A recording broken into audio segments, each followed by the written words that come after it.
C'est bon.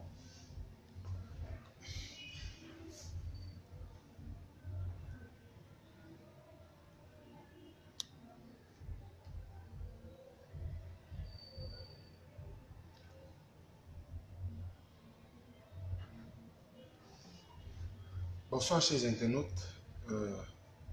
C'est vrai que beaucoup de personnes se poseront la question de savoir pourquoi je mets les lunettes de soleil à pareille heure. Ceux qui ont suivi l'actualité savent très bien que j'ai été victime d'une agression. C'est la raison pour laquelle j'ai le visage un peu bizarre. C'est pourquoi j'ai mis ces lunettes pour ne pas paraître un peu hideux. Donc, je m'excuse déjà. Et je tiens à remercier tous ceux et celles qui, depuis jeudi que j'ai été victime d'une tentative d'assassinat, ne cessent de m'encourager, ne cessent de me passer des messages de réconfort, ne cessent de me booster le moral.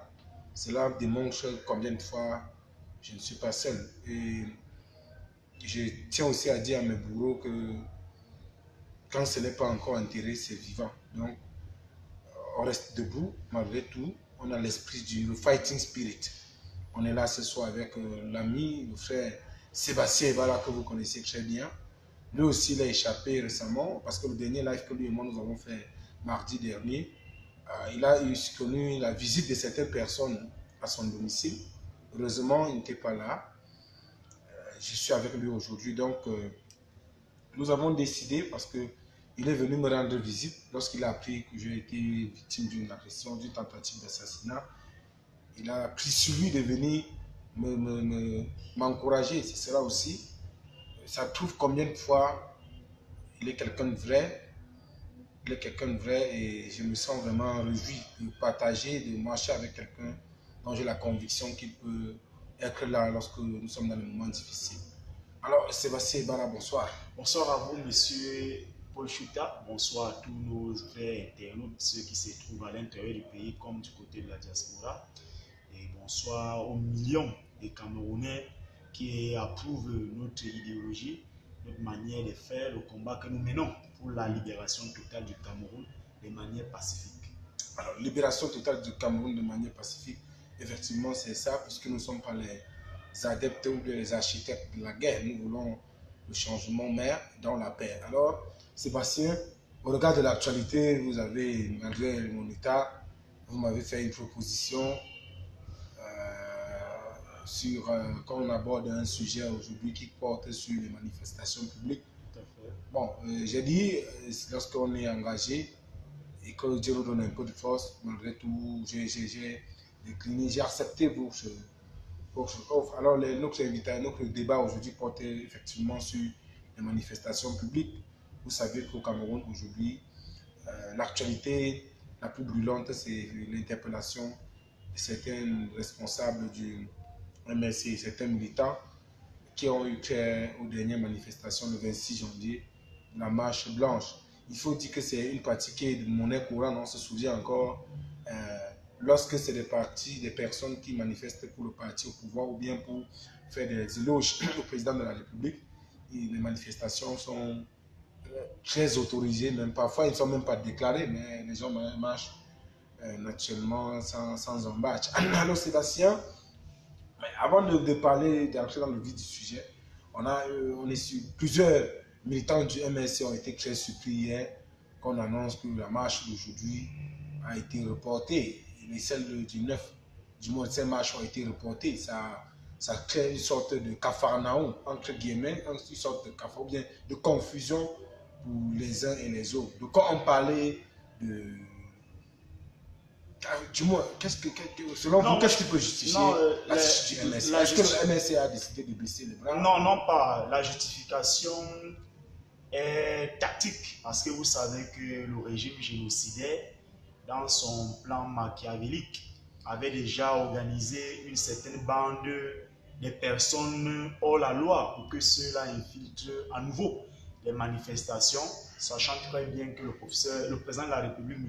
Maurice Kamto, étant détenu, on devra lui amputer. Que lui du président de la République. Tout à fait. Mais monsieur Kanto n'a pas été. J'ai dit, c'est le président de la République du Cameroun. Je vais le dire jusqu'au jour où le Seigneur m'appellera pour quitter ce monde. Parce qu'il était question d'infiltrer les gens pour que ceux-là viennent casser et que la responsabilité incombe au MRC. Bon, maintenant, vous savez que... C'est ça qui justifie le report. Tout à fait. Du côté du MRC, il y a des fins stratèges, des patriotes.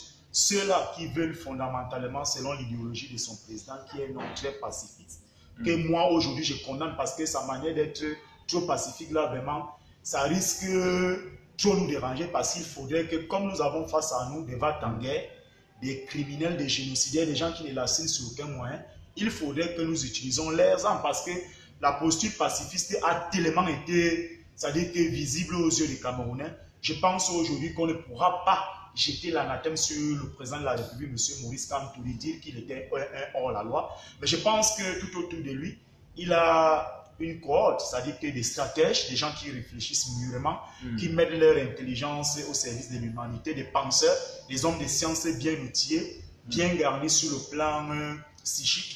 Et ceux-là ont eu vent d'un certain nombre d'informations comme vous et moi, parce que vous savez qu'en dehors d'être ceux qui prodiguent la bonne parole, qui disent des choses de manière méthodique, nous avons aussi nos entrées, que ce soit au sein des forces de défense et de sécurité, nous avons nos camarades, certains de nos proches, certains qui sont lucides, qui savent véritablement que le combat que nous menons n'est pas un combat intitulé personnel, un combat d'intérêt pour nous, mais c'est un combat d'intérêt général. Et ils nous ont formulé, c'est-à-dire qu'un certain nombre de vœux, c'est-à-dire que des manières professionnelles que nous puissions aussi apporter cette information auprès de certains responsables du MSC en leur disant qu'il y aura des infiltrés qui viendront là pour venir casser. Et je pense que le fait d'avoir su soi à cette manifestation est une mesure tactique et professionnelle, de manière à ce qu'on attende les nouvelles énergies qui vont converger avec les autres partis, certains qui sont sérieux, contrairement à certains qui font de la parlotte, mais qui vont notamment dealer avec le régime génocidaire. Je pense véritablement qu'il y a certaines associations de la société civile, certains Camerounais de bonne foi, volontaires, qui sont prêts à donner de leur vie pour la libération totale du Cameroun dans la paix, non dans l'anarchie. Donc je pense véritablement que ça dit que cet arrêt est un arrêt professionnel. Les gens n'ont pas à avoir des pensées, ça dit que des soi-disant oui, le MRC baisse le bras. Le MRC ne baisse pas le bras. Plutôt aujourd'hui, le MRC et l'ensemble des Camerounais sont en train de se radicaliser, mais se radicaliser de manière positive. Alors, ça dit, c'est un repli stratégique. J'ai envie d'employer un vocable qui est propre à l'ancien coach Jules Nyonga qui dit on attaque en V et on défend en W. Tout à fait. Parce qu'en réalité, vous savez qu'aujourd'hui, la situation fondamentale du système génocidaire, c'est quoi? C'est que si, par exemple, les gens descendaient à la poste centrale, on venait à brûler Camtel, l'immeuble ministériel numéro 2, dont l'ancien immeuble de la mort, on brûle par exemple la SNI ou Casino, on va amputer ça immédiatement au MRC. Et là, ça va être encore très compliqué. Donc, dommage, il ne serait pas, ça dit que très important pour le MRC et l'ensemble de tous les Camerounais, comme moi qui devais s'associer à cette marche, de prêter le flanc à ces génocidaires, incompétents, criminels qui n'ont pour seul objectif que d'atteindre leurs objectifs et faire couler le sang des Camerounais au maximum parce qu'ils sont là dans la posture de ces coqs que vous égorgez, qui ne voudraient pas mourir seuls, mais en mourant, il vous salit de vos habits avec son sang qu'il se battra pour pouvoir se sauver. Alors, vous parlez là, ça dit que si on comprend bien, si cette marche se tenait effectivement aujourd'hui, il y avait des personnes qui ont été, parce que j'entends parler des brigades patriotes, on a su, il se soucie qu'il y a un truc comme ça. Non, vous savez, monsieur... Avec une certaine masse ici, qui viendrait de la Suisse, qui serait à Yaoundé actuellement. Non, vous savez, monsieur Paul Chouta, je vous apprécie beaucoup parce qu'avec le peu de moyens que vous avez réussi à mettre une plateforme aujourd'hui, le TGV de l'information, qui est très suivie, très écoutée, très regardée. Et c'est pour ça que lorsque vous me conviez à vos interviews, moi je parle librement et j'assume mes convictions. J'ai 35 ans aujourd'hui. Ça sous-entend que j'ai vécu plus que Jésus. Ça veut dire que si on venait à me ôter la vie pour un combat noble, parce que j'ai fait partie de la famille de Ruben Ouminobe, je ne vous ai jamais dit ça. Je vous dis, mon oncle Ruben Ouminobe a été assassiné brutalement le 13 septembre 1958. Ceux qui ont été ses bourreaux sont les grands bénéficiaires de cette république. Vous avez vu l'indigence dans laquelle sa deuxième veuve vit. Vous avez vu même qu'on a fabriqué une fausse veuve, qu'on a allé présenter à un individu à l'époque où il usurpait le pouvoir, présentant comme la veuve officielle de Ruben Ouminobe. Mais je pense que lorsque nous avons des informations, nous devons partager ces informations c'est-à-dire que de manière professionnelle, avec l'ensemble des Camerounais qui veulent s'éduquer, qui veulent s'informer. Il faut savoir qu'aujourd'hui, le ministère de l'administration territoriale, aujourd'hui, je ne parlerai pas des individus, parce que moi, je parle des hommes qui ont de la valeur, des hommes qui ont marqué positivement l'histoire, qui ont fait de très bonnes humanités, ceux-là qu'on peut retrouver en bibliothèque et qu'on peut garnir notre cerveau en nous nourrissant par rapport à leurs écrits. Mais je dirais aujourd'hui que vous savez que le ministère de l'administration territoriale est tenu de main de fer, influé par des gens qui n'ont ni loi ni foi ni loi. Des gens qui ont génocidé complètement la campus, la défunte campus, où mes grands-parents ont perdu de leur argent. Et ces gens, vous savez que certains d'entre eux sont des prisonniers qui ont passé 10 ans de prison à Newbel, qui vous disent avoir marché à pied de Bamenda pour Yaoundé parce qu'ils voulaient soutenir un soi-disant individu. Ces gens sont prêts à tout. Restez poli, monsieur. Quand vous parlez par exemple d'une brigade des patriotes, il faut dire que cette brigade des patriotes, elle s'est recrutée partout. Vous avez là des gens qui n'ont rien à faire, des chômeurs, certaines personnes qui se définissent comme étant de l'ennemi Fambeti, spécifiquement les Ewoudou, qui estiment que Mbala Ongola, c'est comme ça qu'ils appellent que si c'est Yaoundé Mbala Ongola, on ne peut pas amener le désordre ici, là, que le désordre doit se faire à Bafoussam, à Bamenda et à Douala. Voilà les discours qui sont tenus ça et là, passés génocidaires qui sont tapis dans l'homme au ministère de la Justice. Ces gens qui passent leur temps à dire qu'en réalité, à tirer les marrons du feu parce qu'ils veulent atteindre leurs objectifs. Et je pense aujourd'hui qu'il n'est pas question pour nous de leur prêter le flanc. Je vais vous prendre un cliché très simple. Avant le lancement officiel de la campagne électorale du 7 octobre, saviez-vous qu'il y a un ministre de la République, je vais citer son nom, le ministre Etundingwa, qui habite à Manguier, que je connais très bien son domicile, qui a acheté 500 machettes. Il a redistribué 500 machettes, il a redistribué ça. Je vous dis ça, c'est-à-dire qu'il a redistribué. J'ai dit qu'il a acheté 500 machettes avant le lancement de la campagne électorale, la campagne présidentielle. La dernière élection présidentielle, il a acheté 500 machettes pour redistribuer à certains jeunes du quartier Ewondo en leur disant que quand Kamto va engager le désordre, qu'on se charge de tuer les Bamileke. Ça, c'est ce que je vous dis. J'ai dit ce que j'ai dit, j'assume. Et je suis responsable de ce que je dis. Donc, je dis tout simplement que cette information, monsieur. Je vous donne l'information. Vous ne pouvez pas me demander les sources de mes informations. Donc, je vous fais comprendre donc en réalité que le problème de fond, c'est qu'il y avait déjà des brigades, entre guillemets, soi-disant patriotes, qui avaient déjà été préparées pour orchestrer des casses et que la responsabilité devait incomber au MRC, le parti MRC. Et je pense aujourd'hui qu'il ne fallait pas prêter le flanc à cela. Je dis bravo aux stratèges, aux grands penseurs du MRC qui ont réfléchi mûrement de pouvoir annuler ces manifestations. Mais l'information que nous avons, c'est que cela provient tout simplement l'information vient naturellement du président national lui-même qui a donné instruction que cela soit tout simplement reporté. Et le vice-président Mamadou Mota a fait un communiqué inhérent à ce sujet. Oui. Bon, alors c'est normal parce que il n'y a pas mieux indiqué que le président de la République lui-même, M. Maurice Kamto. Non, il n'est pas président de la République. Il a été élu. Bon, peut-être selon vous. Oui, il est président de la République. J'ai dit que c'est lui le président élu de la République du Cameroun. Maintenant que le fait d'avoir décidé de prendre cette décision, j'ai dit elle est salutaire parce qu'on ne doit pas faire identifier le MRC comme un parti anarchiste, comme un parti des casseurs, comme un parti des rebelles, comme un parti des criminels. Vous savez que le leitmotiv du MRC, ça dit que c'est une alternance dans la paix et non dans la casse. Et je pense aujourd'hui que le président de la République, M. Maurice Kamto, est dans cette optique, malgré son pouvoir, on veut lui spolier, mais je pense véritablement qu'il restera droit dans ses mots. Donc, je pense qu'il n'y avait pas mieux que cette décision venant de lui. Et quand il prend une décision, tout le monde doit s'aligner parce qu'il y va de l'image du parti et de son image. Mais sauf qu'au sein du MSC, ça crée une confusion.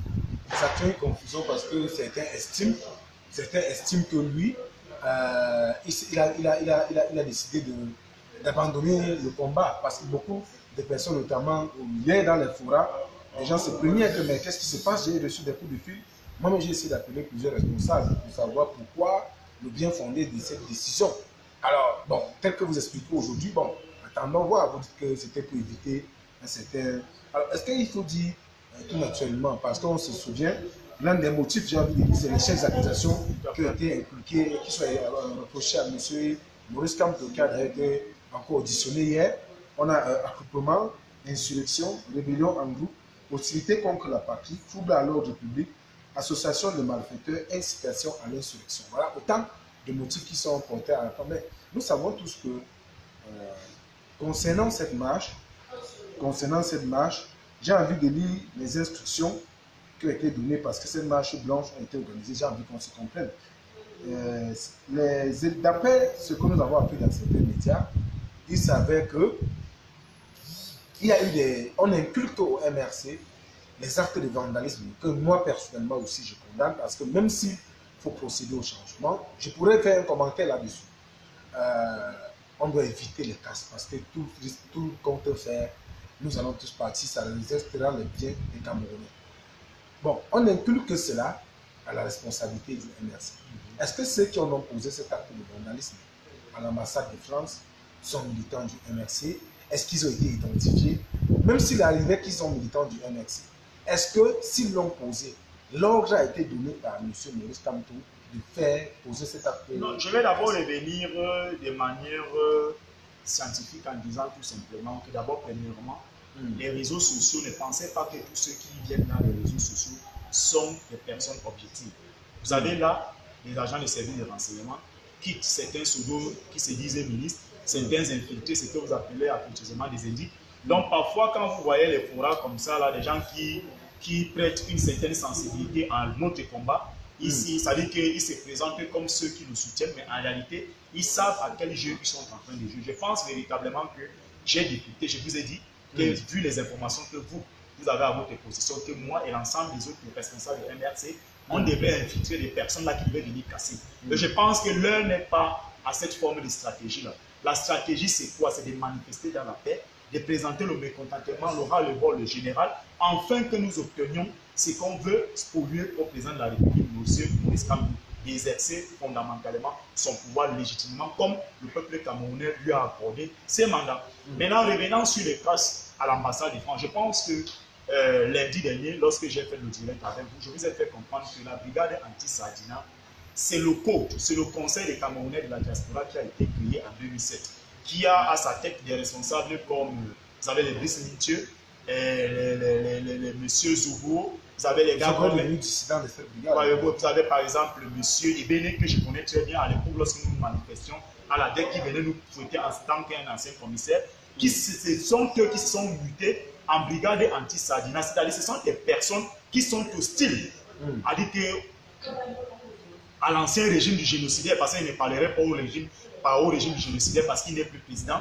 À l'ancien régime du génocidaire, c'était des gens qui sont radicalement opposés, comme moi, je suis opposé à ces systèmes génocidaires. C'est-à-dire, c'est eux, lorsque vous regardez souvent, lorsque l'ancien génocidaire allait parfois gaspiller de notre argent à l'hôtel intercontinental avec sa dame, qui prenait le jet privé pour aller se tresser avec les mèches brésiliennes, qu'elle dépensait à gros bout, à forte somme d'argent, les impôts des Camerounais. C'est eux qui allaient souvent stander, sort, rentre au Cameroun, vous gardez un dictateur. Donc c'est des gens qui n'appartiennent pas à un parti politique. Je vous ai dit ça le plus. Donc, ce que les gens sont en train de faire, de vouloir faire amputer ça au MRC, disant que le MRC est des mèches avec cette brigade anti-Sardina, c'est faux. Parce que c'est des Camerounais de la diaspora qui sont mécontents de la mauvaise politique appliquée par le génocidaire et son régime de tyrans et de criminels. Ils n'ont jamais partagé idéologiquement le génocide perpétré par la population camerounaise, c'est-à-dire que la spoliation de nos biens, c'est-à-dire que le matraquage systématique, la méchanceté, la redistribution d'un certain nombre de postes dans l'administration et plus ou moins la promotion de leurs soi-disant enfants avec des faux diplômes dans les grandes écoles. Et il faut rappeler que la plupart de ceux que vous voyez du côté de la diaspora, ce sont des personnes qui sont très bien outillées. C'est des gars qui sont allés à l'école, bien formés. Beaucoup d'entre eux n'ont pas eu de bourse. Ils se sont battus comme nous autres, nous nous sommes battus comme ça. Soit les mamans vendaient les poulas, les mamans vendaient les légumes, soit les mamans étaient déménagées dans certains domiciles et réussissent à obtenir, c'est-à-dire un peu d'argent pour trouver un visa à ceux-là d'aller continuer de manière professionnelle leurs études. Donc ceux-là sont restés des mèches, sont restés, c'est-à-dire que de manière très compensante vis-à-vis de ce que nous vivons ici, là, au Cameroun. Mais je pense que c'est des bons tons pour eux de rester solidaires et de soutenir l'action de Kamto, pas parce qu'ils sont du MRC, mais tout simplement parce qu'il a gagné les élections.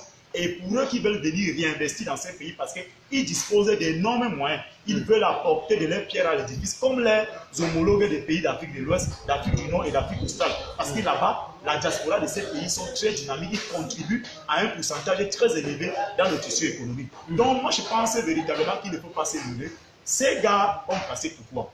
Lorsqu'ils sont arrivés, ils ont annoncé les marches. Et les marches en question avaient été, c'est-à-dire que tenues informées aux autorités françaises. Et les responsables de l'ambassade du Cameroun en France étaient au courant. Posez-vous une seule question. Pourquoi le chargé d'affaires s'est retrouvé vendredi à Yaoundé? Il vous dit qu'ils avaient 2 jours à l'avance l'information selon laquelle il devait avoir des manifestations devant l'ambassade et les gens allaient escalader. Le service de sécurité de l'ambassade est où?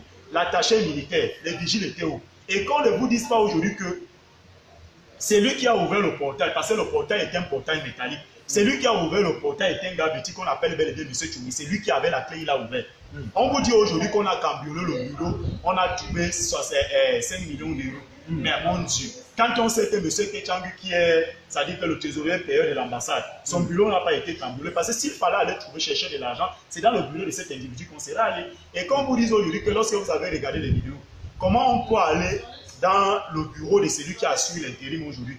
Ça dit qu'on trouvait des préservatifs avec des liquides lubrifiants. Ça veut dire que quoi? Ça veut dire que les gens passent le temps à faire l'homosexualité là-bas à l'intérieur de l'ambassade. Parce que qu'est-ce que le liquide lubrifiant fait dans les tiroirs? Donc voilà autant de clichés qui n'honorent pas notre pays. Donc en réalité, ceux qui ont cassé ne sont pas les membres du MNC, mais c'est des Camerounais qui sont mécontents de la politique du génocidaire avec son système criminel. Et je pense que si moi j'avais été là-bas, je l'ai dit hier et j'assume, moi j'aurais brûlé l'ambassade. Parce qu'il n'y a pas plusieurs manières de monter son mécontentement, malgré que c'est un bien commun, mais je pense qu'avec ces régimes, il ne faut plus de la cibler sur aucun moyen. Tous les moyens sont possibles parce qu'eux, ils ne la signent sur aucune opportunité pour faire du mal aux Camerounais. Donc, tout ce qu'ils sont en train de faire là, de chercher les pouces sur la tête d'un chauve, c'est faux. C'est la brigade anti-Sadina s'est constituée après le hold-up, c'est-à-dire que électoral du 7 octobre. Ils ont donc décidé de dire qu'ils vont faire la chasse à tous ceux qui ont pris. Non, pour mettre de l'eau à votre niveau. La brigade anti-Sadina ne naît pas après le hold-up. Elle naît même avant les élections du 7 octobre. Parce que la jeunesse de cette brigade, le moment, ça vient lorsque les artistes décident d'aller chanter pour soutenir quelqu'un. Ils estiment que non, c'est pas normal si les artistes vont soutenir quelqu'un, un régime qui ne paye pas les droits d'auteur. Voilà comment ils se sont offusqués. La brigade anti-Sadina naît. Voilà. Ça a quand même eu c'était parce que ça naît avant les élections. Et il faut préciser que. Et pour en rajouter, vous parlez effectivement, ça me rafraîchit la mémoire. Ce genre de revendication, c'est pas chose qui est bon. C'est pas un secret de polichinelle, on se souvient, je ne sais pas si c'est M. Kemta, on l'appelle comme ça, il s'est plusieurs fois présenté à l'hôtel intercontinental, M. Bialo souvent, avec du cercueil, en lui demandant, comment on appelle ça, le micro-baladeur, en demandant à M. Bia de rentrer au Cameroun.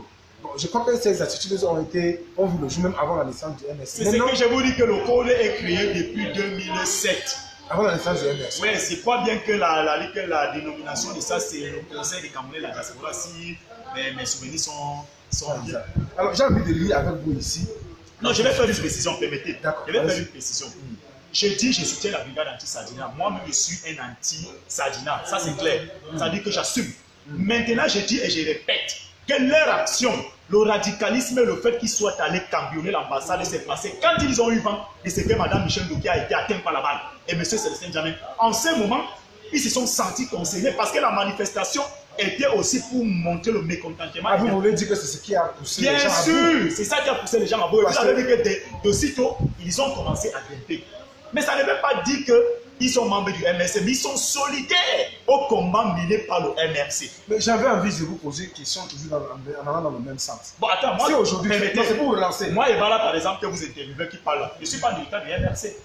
Hein? Tout à fait. Mais je vous ai dit, j'ai été façonné par M. Maurice Kamto pour avoir lu son brillant ouvrage, L'urgence de la pensée. Et le jour de la naissance du MRC, je peux vous dire, j'ai un papa à moi, Maître Sylvie, mon avocat.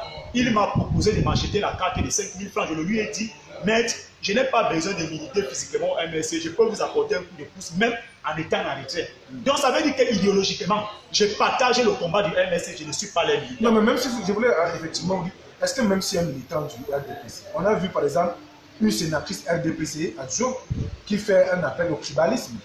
Elle appelle les gens, elle dit que le militaire. On a vu Katino qui a assumé qu'elle est du RDPC, qui a fait un appel au tribalisme. Non. Je pense que s'il fallait raisonner tel que ça se passe aujourd'hui, on devait interpeller M. Bia. Non, tu sais, je vais vous dire un truc, M. Paul Chita. La communauté Bamileke est une grande communauté. Parce que le radicalisme et la discrimination vis-à-vis de cette communauté ne date pas d'aujourd'hui. Je pense que à travers les actes, ça parle en votre faveur. Pourquoi? Je vous ai dit l'autre jour que 70% des ingénieurs informaticiens dans les ministères sont les Bamileke. Parce que là-bas, les parents ont compris l'enjeu. L'enjeu fondamental, c'était de mettre l'homme au centre. Et c'est ce que je ne cesse de dire à beaucoup de jeunes. Que ce soit dans certains cercles de réflexion en disant que nous qui venons des autres communautés, l'une des choses qui doit le plus nous caractériser, c'est que nos parents doivent mettre de l'argent pour nous envoyer, nous former très bien, aller à l'école. C'est à travers cela que nous allons nous rivaliser avec les autres. Et vous, vous avez pris une avance. Il ne faut pas avoir honte. Vous allez voir aujourd'hui une maman qui est une indigente. Elle est pauvre, elle est misérable. Elle vend des colas, elle vend des légumes. Elle vend par exemple du conchap en bordure de la route. Mais lorsqu'il s'agit de payer un billet d'avion, elle se sacrifie. Les familles se réunissent pour cotiser, pour envoyer celui-là qui est considéré comme la matrice de la famille. Pourquoi ça fait mal? Les autres familles, les gens ont privilégié le vin rouge avec les cartons des maquereaux et le cube magique et le riz. Mais il faut assumer. Certains, même le feu Fouda André leur avait dit, ne vendez pas. Vous aurez des petits-fils qui vont grandir, la seule et unique chose, c'est de mettre l'argent pour former les gens. Les gens n'ont pas compris ça. Ils ont privilégié le vin rouge, les harengs. Alors, aujourd'hui, conséquence, voilà ça. Je vous prends encore un autre cliché très simple. Regardez aujourd'hui l'organisation de la communauté Bamileke. Partout là où ils sont installés, ils construisent un foyer. Pourquoi les autres ne peuvent pas le faire? Moi, j'ai vu par exemple Mbaragambois, Philippe Dieudonné, qui s'est dit être ministre chargé des missions à la présidence de la République. Lorsque le foyer Bandou, il est ministre chargé. Il n'est pas. C'est un régime illégal et illégitime.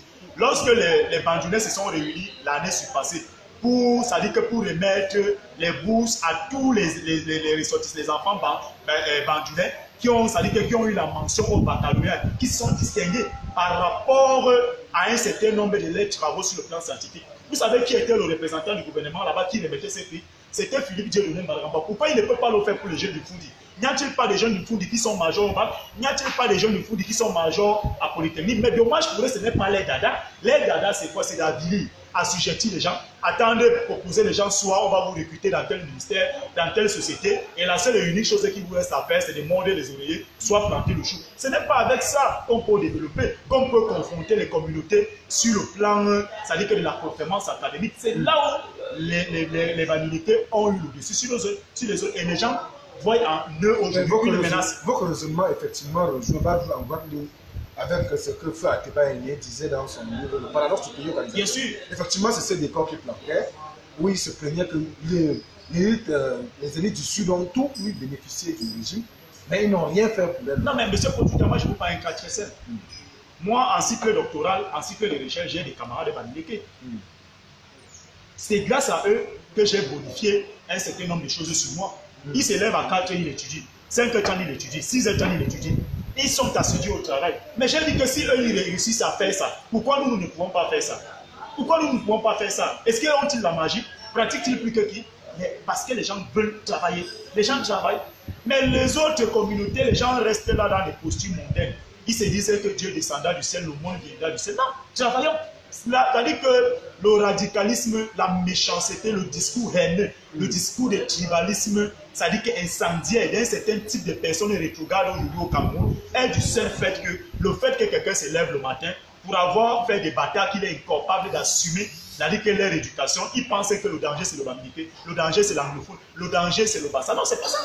Le danger commun des Camerounais, c'est Paul Biya. C'est l'erreur fondamentale. Il faut citer également Nyati Fendi parce que c'est un système. Non, c'est un groupe. On ne peut pas seulement citer Nyati Fendi que de mon village. Vous savez, Paul Biya, c'est Paul Biya qui est intéressant dans tout ça. Le reste là, c'est des petits gens que lorsque Paul Biya n'est plus là, ceux-là vont fuir. C'est des gens que vous allez les voir fuir ici, là, en Bermuda, comme Ben Ali, entrant dans les ambassades pour circuler, pour se faire extrader hors du Cameroun. Donc en réalité, je pense aujourd'hui que la guerre tribale, la haine tribale ne doit pas passer. Et je m'interpelle tous les jeunes Camerounais, que ce soit les Bassa, les Eondo, les Étoiles, les Gourou, que ne jouez pas à ces jeux. Les plus grands perdants, ça sera vous. Parce que tous ces génocidaires, ces vampires, ces buveurs de sang, c'est des gens qui n'en ont que cure. Hein. Ils ont des Mongols parmi leurs enfants. Les enfants ont raté les éducations. Beaucoup d'entre eux aujourd'hui savent que pour résister, il ne faut rien que faire du mal. Et je pense fondamentalement que Dieu nous a envoyé quelqu'un comme Maurice Kamto qui vient aujourd'hui prôner les valeurs de la méritocratie. Vous savez pourquoi les gens veulent rester dans le statu quo? Même la plupart de certains faux intellectuels de l'oséphage qui vont s'asseoir à la télévision des 1000 collines comme ils iront là-bas dedans, demain. Vous savez pourquoi les gens veulent le statu quo? Parce que dans le statu quo de Paul Biya, il a structuré l'organisation de son pouvoir génocidaire et criminel. C'était quoi? C'est-à-dire, il sait qu'il est incapable de diriger les hommes. Mais il vous laisse faire. On crée les églises pour moutonner les esprits des gens. Les bars, on a les chambres de passe-passe, les auberges dans les 5 périmètres carrés, les hôtels qui fleurissent, les faux hôtels qui fleurissent, ça et là, dans les chambres de passe-passe. Donc les gens sont dans la posture de la chair. Tout à fait. Les gens sont dans les postures de la jouissance, les postures de la chair et les problèmes de fond. Les gens ne les abordent pas. Et maintenant, ceux qui se disent les diplômés de l'osophage, qui écument les plateaux des radios et des télévisions en longueur de week-end, vont s'asseoir là-bas parce que ces statuts qu'on les arrange. Les arrange pourquoi? C'est eux qui vendent les diplômes, c'est eux qui ont les faux cursus, c'est eux, c'est-à-dire qui n'arrivent pas à assumer, à produire des projets de recherche. Depuis 2009, on a institué la prime de recherche, c'est eux qui arrondissent les fins du mois avec cette prime de recherche en allant dormir dans des hôtels avec des filles au cuisse jaunâtres, aux mèches brésiliennes. Donc voilà le statut que les gars veulent. Parce qu'ils savent qu'il y a un roi fainéant, incompétent, qui n'est incapable de remédier sur aucun problème primaire, qui est quoi? L'éducation, la santé et le logement. On dit, on va faire comment? C'est le mot trivial, on va faire comment? Et ça arrange les gens. Et moi, donc, je ne vais pas m'associer à cette sauce. Et c'est pour ça que je suis radicalement et froidement opposé à cette manière de faire. Parce que j'ai besoin d'un pays où, quand on lance le concours de l'ENAM, le concours de Polytechnique, quand on doit recruter à la Sonara, à la SNH, à la CSPH, qu'on informe tous les Camerounais et que la compétition soit à armes égales. Si c'est les Américains qui sont les meilleurs, qu'on les prenne. Si c'est les Boulous qui sont les meilleurs, qu'on les prenne. Mais pas cette histoire où les enfants sont dans les avions depuis 6 ans. On ne sait quand est-ce qu'ils vont à l'école. On va les domestiquer en Suisse et aux États-Unis. Un de ces 4 matins, on vient les domestiquer à l'ENAM. Et quand Ange-Michel Ambune veut savoir, il est débarqué. Non, arrêtons ça. Cette genre de république est un très mauvais exemple. Alors, vous parlez là, vous m'avez été tellement admiratif de votre exposé.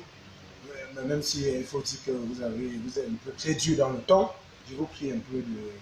C'est vrai, ça ne va pas, mais on est aussi. Non, vous savez, ici, c'est la démocratie.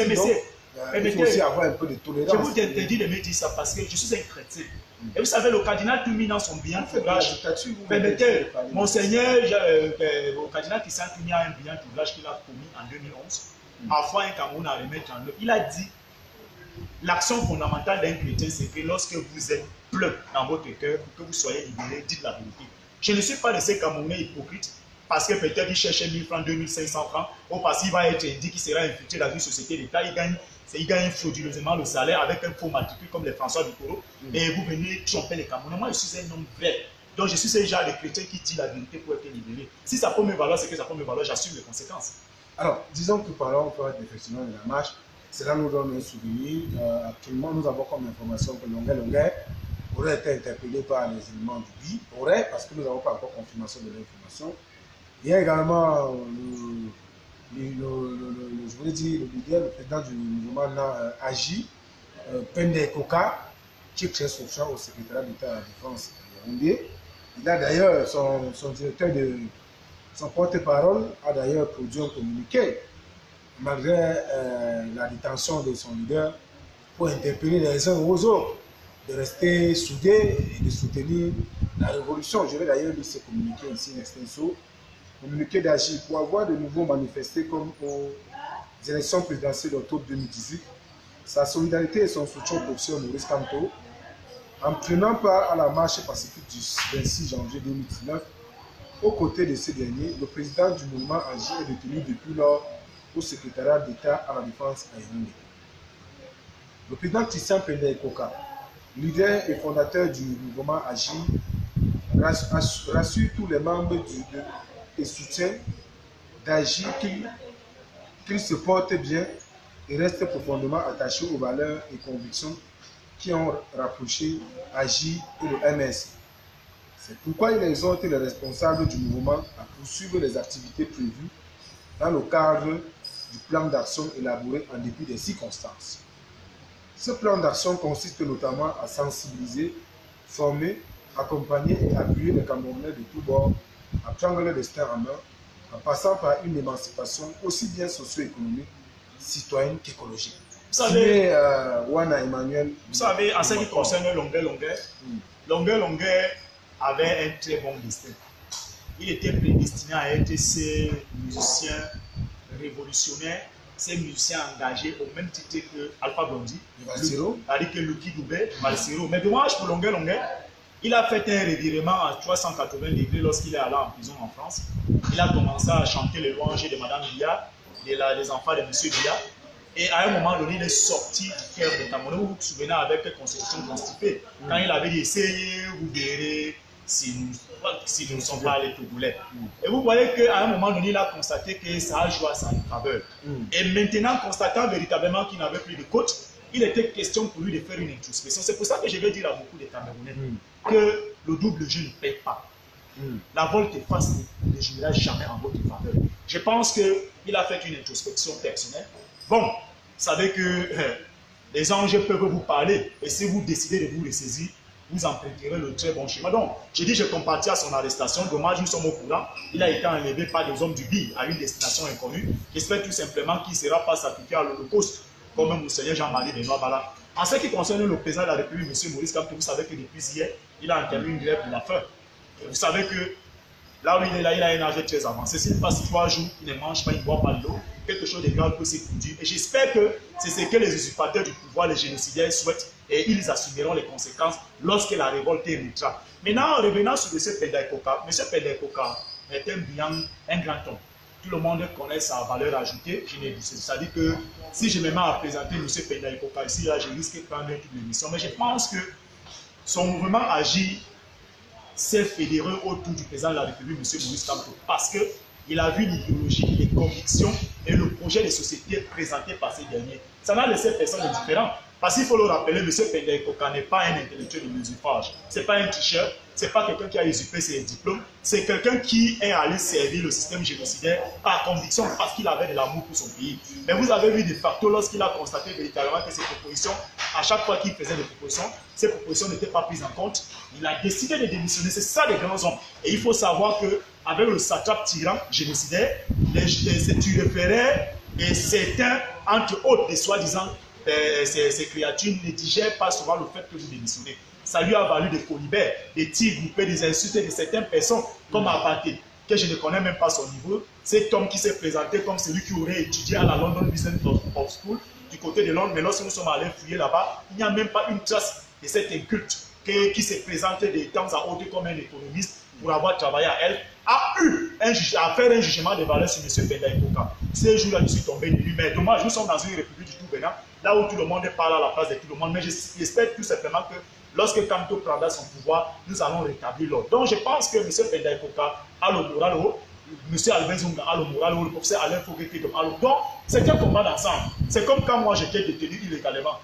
Vu les prières associées des Camerounais de bonne foi, ça me réconfortait. Et c'est pour ça que vous avez vu, je n'ai pas écrit la lettre d'engagement. Donc, les grands hommes aussi doivent passer par l'humiliation, par la déshumanisation. C'est ça qui nous a dit. Et je l'avais dit que le professeur Maurice Kamto.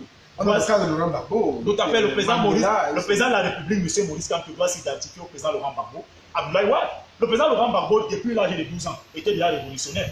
Laurent Koudou Gbagbo, Koudou, ça veut dire en langue BT, la bonne nouvelle, c'est-à-dire que l'oiseau qui a annoncé la bonne nouvelle, parce que j'ai fait la Côte d'Ivoire, l'oiseau qui a annoncé la bonne nouvelle. Et en Côte d'Ivoire, dans son village, parce qu'il est des Gagnois, le département des Gagnois, mais son village c'est Mama. Et là-bas, l'oiseau était venu annoncer qu'une bonne nouvelle naîtra en Côte, c'est-à-dire qu'ici, dans ces villages, un président de la République sortira de là. Donc depuis l'âge de 12 ans, Gbagbo était déjà syndicaliste. Donc il n'est pas arrivé au trône. Là où il se trouve aujourd'hui, il est devenu l'une des plus grandes personnalités emblématiques de l'histoire de l'humanité parce que c'est au hasard. C'est quelque chose de divin, vous entendez? C'est un destin qui lui avait été prédit. Donc, M. Pendaïkoka, aujourd'hui, le président de la République, M. Maurice Kamto et l'ensemble de tous ceux qui sont arrêtés doivent comprendre que la cellule ou la prison est une école de sagesse et c'est là-bas où vous devez encore plus vous radicaliser. Je vous ai dit que moi, le fait que je sois allé en prison là, ça m'a, c'est-à-dire que mon cœur est maintenant comme la patte de l'éléphant. Je n'ai plus peur de rien. Je vous assure de rien du tout. C'est-à-dire que là où je suis d'un radicalisme que vous ne pouvez pas vous imaginer. Mais c'est pas aussi. Bon, non, écoutez. Le radicalisme exacerbé, monsieur Bala. Pas le radicalisme négatif, mais le radicalisme des idées révolutionnaires permettant à la masse inculte. Parce qu'il y a beaucoup de Camerounais qui sont incultes, qui sont moutonnés dans l'esprit de la consommation absolue de l'alcool, du sexe, du chanvre indien, qui ne voient pas les enjeux de fond pour la libération du Cameroun. Et c'est ces jeunes-là que nous devons inculquer. C'est-à-dire que le combat de la libération du Cameroun, pacifiquement, pas dans la violence. Mais maintenant, comme nous avons face à nous des personnes violentes, génocidaires, il faut donc maintenant dorénavant agir tels qu'ils agissent comme ça là. Ah, vous m'avez vraiment tenu là. J'ai envie de, avec votre copain ici, avant de continuer, qu'on parle effectivement de ces, comment on appelle, ces manifestations publiques, encadrées du moins par la loi de 90, la loi de décembre 90. Il faut dire que nous sommes dans un régime de déclaration. Et je me souviens encore, il y a l'honorable Nietzsche du SDF qui a fait un post où il disait, pendant plusieurs années, il a fait 42 déclarations de manifestation, il a reçu 42 interdictions.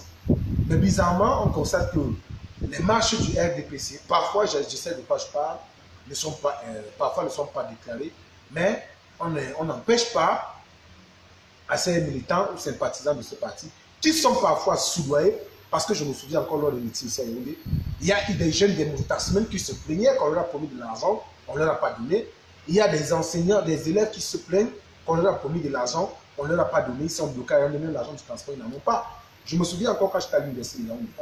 Généralement, on venait, puisque j'avais un chambre à la cité U, ils venaient là, on disait, puisqu'ils venaient au restaurant numéro 1 et au restaurant numéro 2 en bas de Matékou. Ça se passait comme ça, il y avait des responsables de la station des étudiants qui venaient dire pointage, pointage. Il y a des cas qui venaient chercher les étudiants à l'université. Et les ramenaient défiler, idem à soir, on leur donnait 2 000 le soir. Ouais, 1000 francs avec un bois de sardine, un cas de. Alors maintenant, on se rend compte que lorsque les partis de l'opposition, notamment je m'en souviens encore Kawala, lorsqu'elle a lancé son mouvement vendredi à moi, avec son stand-up pour Cameroun, elle a plusieurs fois été arrêtée, séquestrée, même au sein de son parti, à Hôtel du Plateau à Yaoundé. Elle a d'ailleurs été enfermée même dans les semis. On a plusieurs fois vu des leaders organiser des manifestations, non pour pleurer, parce que la loi de la Constitution dit oui, on peut manifester pacifiquement pour signifier un ras-le-bol. Non, pour étayer la lanterne des internautes. Le droit de manifester est un droit légal vu la Constitution du Cameroun. Et il n'y a pas plus crédible que la Constitution qui est considérée comme l'acte de naissance, la Bible d'une nation. Tout à fait. Alors, nous, on a été quand même très surpris. On nous a fait savoir qu'il y a un groupe de collectif 37 plus diaspora à qui le sous-préfet de Yaoundé premier a accordé un récépissé de déclaration de manifestation publique. Ça a fait le chouga de certains médias qui viennent après. On nous a fait savoir que cela a été interdit. Mais je peux vous dire qu'aujourd'hui, ce samedi, au niveau du stade d'Etoudi, près de la chapelle, il y a eu un meeting du LDPC. Je dis bien ce samedi, ça a commencé à 15h30. Il y a eu un meeting du LDPC où les gens allaient dire merci au chef de l'État pour avoir nommé M. Mohamedou Moustapha au poste de ministre secrétaire général adjoint à la présidente de la République. Alors, c'est M. Ebala. Quelle est la lecture qu'on fait? On interdit, on empêche, on tire, on séquestre des manifestations d'un côté et on laisse de l'autre côté cette la lecture est très simple. Oui. Vous savez compris, M. Biya n'a jamais respecté la Constitution. Vous savez que l'article 66 le sous-préfet, c'est pas de la Constitution de 96 stipule qu'avant d'entrer en fonction ou en service, vous devez déclarer vos biens. Après que vous soyez aussi parti, vous redéclarez vos biens. Cet article n'a jamais été respecté. Maintenant, quand vous parlez des manifestations de poids, de mesure, c'est pour interpeller la France corrompue et malhonnête qui soutient de manière souterraine ces systèmes génocidaires criminels parce que quoi, les dits de Lamberton et de Gaulle doivent être des dits qu'on doit maintenir jusqu'à qui avait prédit ceci. Là, le Cameroun a cédé à une pseudo-indépendance mais en ayant dans sa chaussure une épine qui est les Bamileke et les Bassa.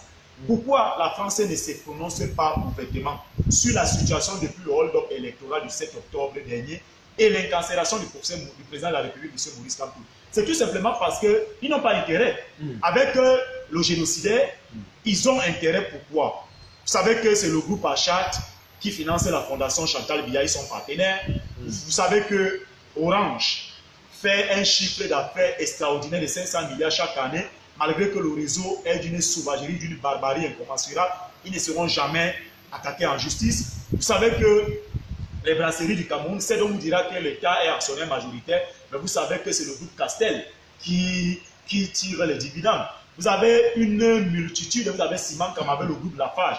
Donc, avec le génocidaire et le vieillard centenaire, leurs intérêts sont rassurés, la prédation du sol et du sous-sol camerounais est rassurée. Donc, de facto, ça ne leur dit rien, même si on tue les Camerounais. Donc, je pense que le fait d'avoir vu l'autorisation de cette marche des Koudis et l'interdiction de la marche pacifique du mouvement pour la renaissance du Cameroun, c'est-à-dire qu'on n'a pas besoin de s'asseoir dans une faculté des droits pour qu'on puisse tirer les conséquences. Et je pense donc qu'ils ont manifesté aujourd'hui.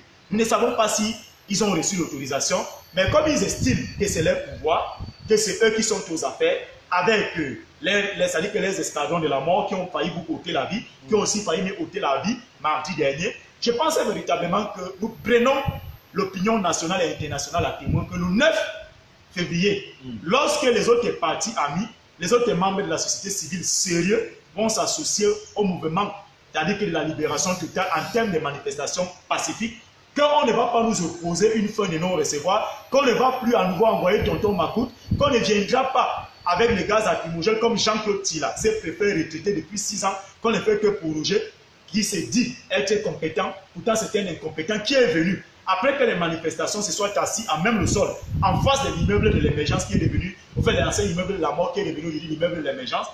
Les policiers se sont arrêtés comme ça pour former une ceinture de sécurité une fois que Tila est arrivé, parce que, ayant suivi les militaires du mouvement pour la Renaissance et l'ensemble des Camerounais qui sont associés à cette marche pacifique scandant, quant au président, il a été frustré et heurté parce qu'il sait qu'il est illégal, c'est un préfet illégal, il a ordonné qu'on jette les gaz lacrymogènes, qu'on envoie de l'eau sur ces gens. Mais j'espère tout simplement que l'histoire, le temps étant l'histoire, le témoin de l'histoire, tous ceux des forces de défense et de sécurité, spécifiquement ces gendarmes, ces jeunes misérables crasseux, qui ont des tenues mal vêtues, que certains d'entre eux que j'ai vu malfamés malfamés tout à l'heure quand je venais ici, là, qu'ils sachent que la Tunisie, les gaz lacrymogènes, vous savez les armes qui font... même s'il faut critiquer certains, il y a nos forces d'ordre qui sont très professionnelles, donc, qui posent des actes. Beaucoup d'entre eux doivent savoir que la tenue qu'ils abordent, les armes qu'ils ont en leur possession, c'est avec l'argent des Camerounais. Ce sont les impôts des Camerounais. Bon, comme ils ont décidé d'être au service d'un individu et d'un clan, qu'ils sachent véritablement que beaucoup d'entre eux se font identifier du jour au jour.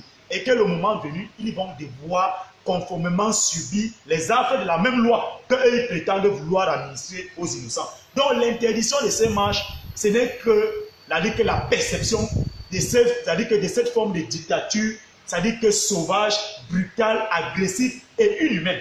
Parce qu'en réalité, en quoi laisser les gens manifester le rôle d'homme électoral peut amener à un trouble à l'ordre public. Vous avez vu du côté de Yaoundé qui a cassé. Du côté de Douala, Madame Doki a été tirée sur elle. On a tiré sur elle. On a tiré sur Jamel. Il y a également 2 jeunes. Il y a 4 autres manifestants. Oui, on a tiré sur les chefs de famille. C'est-à-dire un a reçu la balle. Un autre a reçu la balle au niveau de ses testicules. Vous avez vu que ce qui a cassé, malgré ça, ça n'a révolté personne. Parce que les gens ont estimé que l'usage, c'est-à-dire que excessif de la violence, ne va servir à rien. Parce qu'il n'y a pas une arme redoutable comme le peuple. Si le président de la République, M. Maurice Kamto, là où il s'est trouvé détenu, là, donne un mot d'ordre de la désobéissance civile jusqu'à la coupe, mais je vous assure, M. Biya, à 2 minutes, il va se réfugier dans une ambassade, soit en Suisse, qui est son deuxième pays, ou en Chine. Mais dommage, ce n'est pas ça l'objectif principal de M. Kamto. Il a toujours dit qu'il veut une alternance. Le changement dans la paix. C'est ça son slogan du MRC. Oui. Donc je pense qu'aujourd'hui, les Camerounais, que ce soit ceux de l'intérieur ou ceux de l'extérieur, doivent comprendre fondamentalement que nous avons face à nous des gens qui sont préparés pour atteindre les objectifs, qui est quoi? D'opposer les Camerounais les uns contre les autres. Mais j'ai dit aux Camerounais de ne pas prêter le flanc à cela.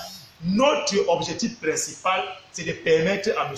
Paul Biya de sortir du palais de l'unité, qui n'a jamais contribué à la construction de cela. Aïdjo lui-même, qui a fourni des efforts énormes pour bâtir cet édifice, qui est une référence qui fait notre fierté, n'a pas dormi là-bas et permettre à Kamto d'entrer de manière lucide et de servir les Camerounais proportionnellement à cette envie que les Camerounais ont jeté leur dévolu sur le président de la République, M. Maurice. C'est de ça qu'il est question.